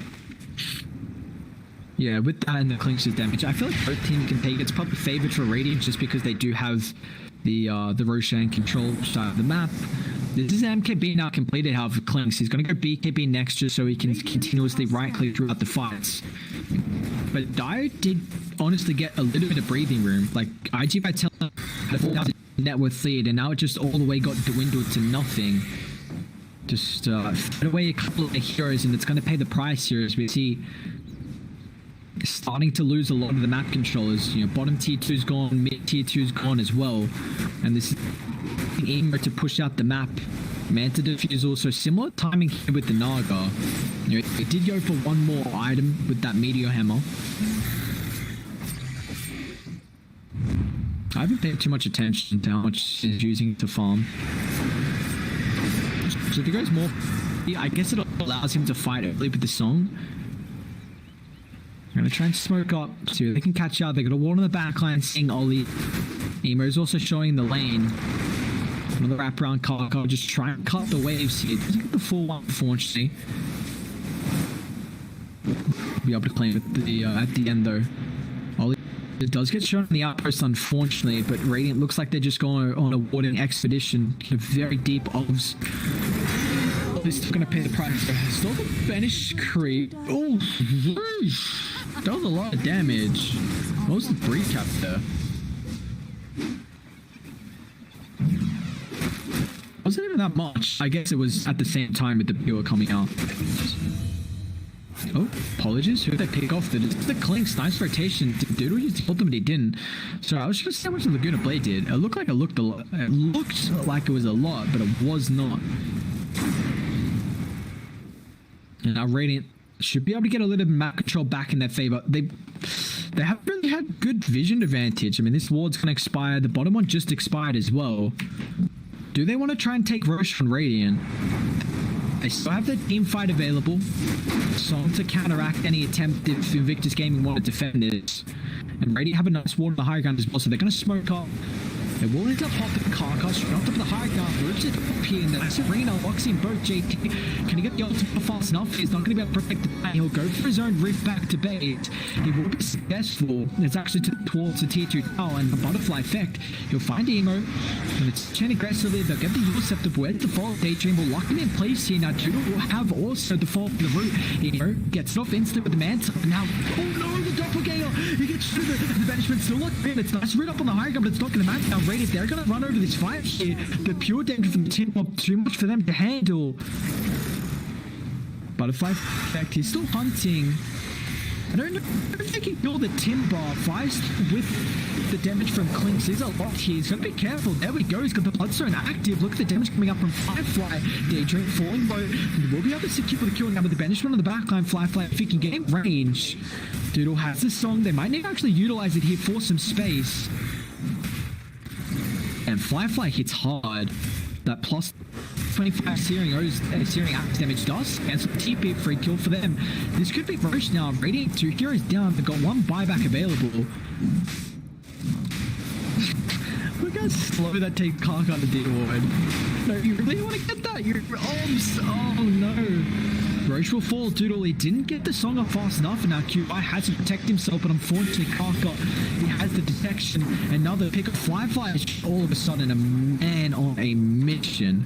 And this dude had a really rough laning stage, but he did an incredibly good job to be able to catch up, and is now finding a couple of pickups, and his net worth lead, it's in Dire's favor at the moment. That's actually massive that Dire team take Roche. This is really, really big. How's the plus health as well? 1200. So Firefly's 3400, man. Ooh. Enchant Dire's just with things is actually filthy. It's filthy, man.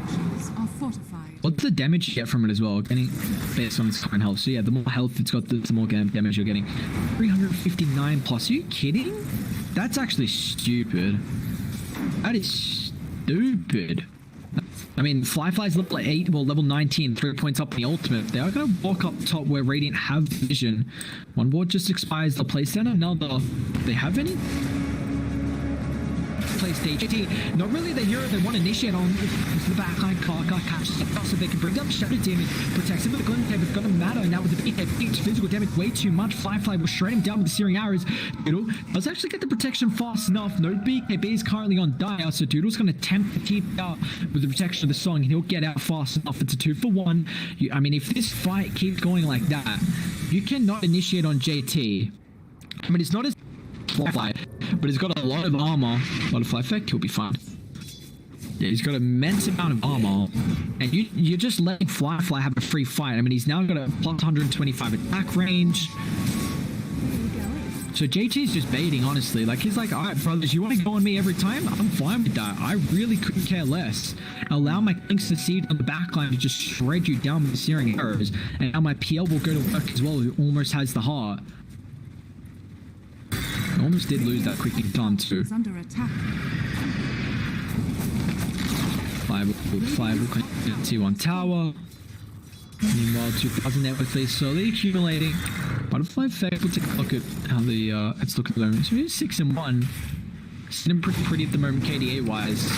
He could be in trouble though. Dire wrapping on. He needs the TP out now. Otherwise, Dire are going to get there close enough. The Blink's on cooldown, getting ready for the avalanche on yours. No, just out of range. Nice changes into the TP. Head up play that the PL doesn't have a cancel. Probably going to have to go for a cancel next if he wants to. Yeah, heart into probably Abyssal. But they're catching up, man. Pretty nice obs, scouting them out. The initiation with Karka to this chain aggressively for Fly on the backline once again. Zilch trying to image the next target.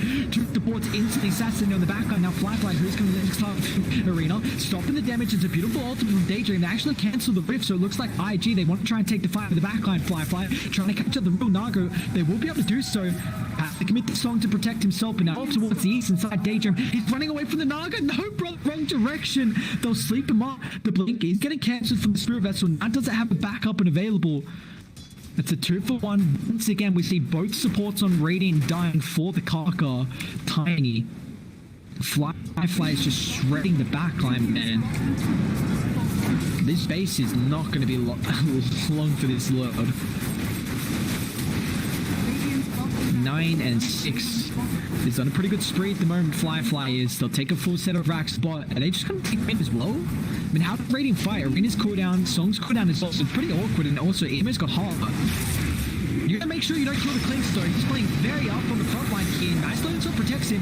Fly somehow will end up losing. He's got the edges to protect himself with the northern side fence. Blends with Prime with the Naga Illusion. LSA, once again, they need the rift. Unfortunately, it's on good. And Fly's in trouble. It's got the BKB. Shadow Demon's gonna end up falling. Does have a buyback. Emo's gonna try and deal with the backline, but does with the ghost step into the team. Now will be fine, but now Arena drops, blocks it through. Karka's gonna fall as well. Shadow's up the so Butterfly, Bloodstone Active's gonna come up in a couple seconds here. Kill him off fast on tower. And nice defensive use. They've got the Meteor Hammer follow up. Lockdown as well to the LSA. Emo, he's falling low, and they will be. No, don't fucking Emo once again! Man, to dodge! Emo, they're trying to chase him down. He's going to be careful. No, they will end up falling, but still in the back like Karka. This Tiny going to work, trying to deal with a bunch of supports here, but it's not enough. They get the song. Who are they fucking?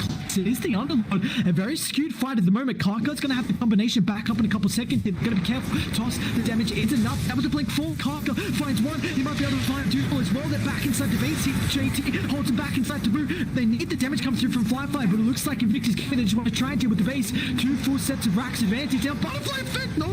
They want to cancel the root for the kill. No, they don't. They'll send them back. 2 full sets are down now. Up as well. Beautiful TP with that rift. It's going to send away this top lane pressure. Man, Fly, that Aegis was just in his hands for a little bit longer.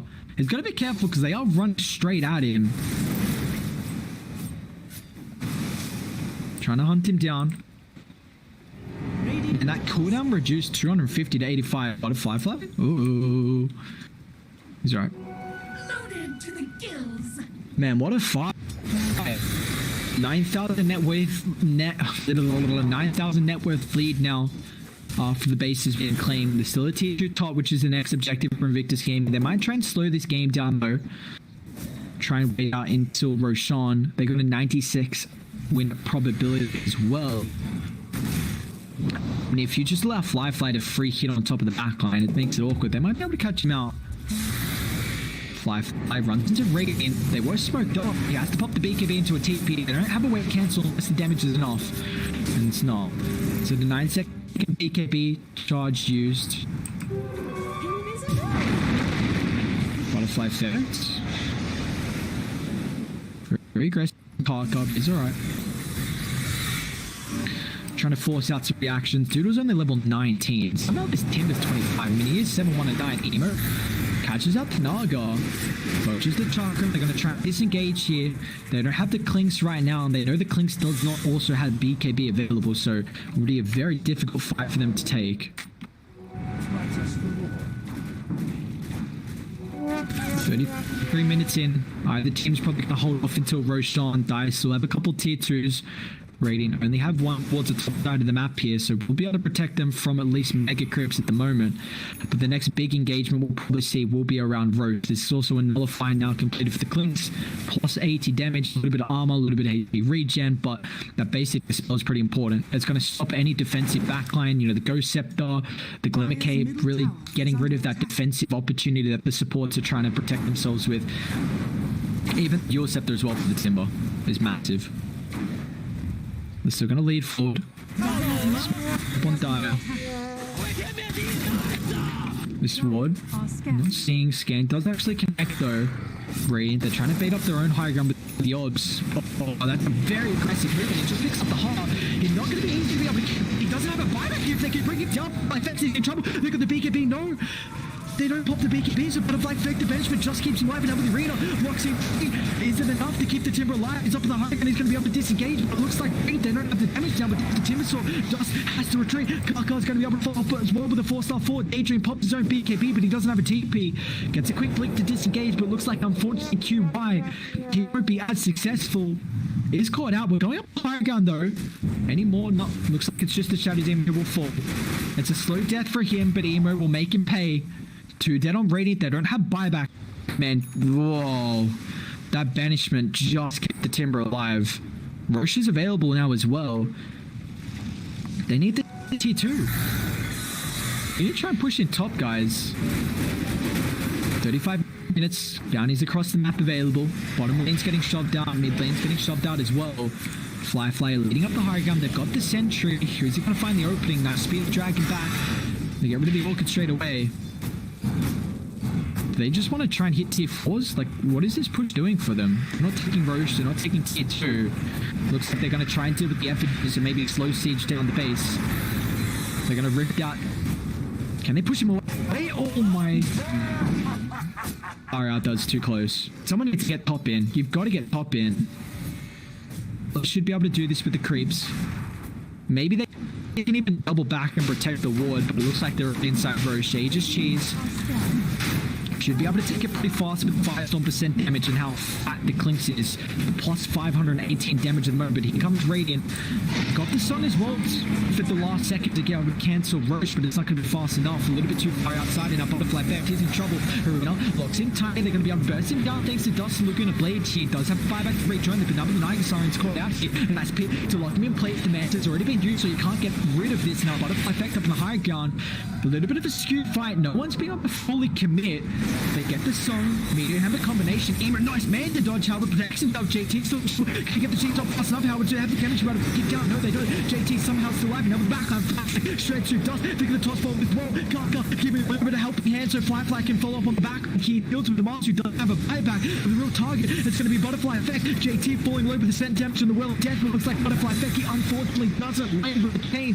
JT just out of range. They kite the Timber into oblivion. They burn mana, they burn health. Now the hopes, vitality have gone. The Timber burned out of this game. toss back as well. Bye-bye Naga away from the fountain. They're going to have to kill him if they don't want to. Let's just walk down and end the game. Jeez, a drop. This one's over. Invictus Gaming, they'll take this series away from their brothers on IG Vitality. A beautiful series that 2-1 victory. The last series for the boys on Dire before the playoffs, and man, oh man, this is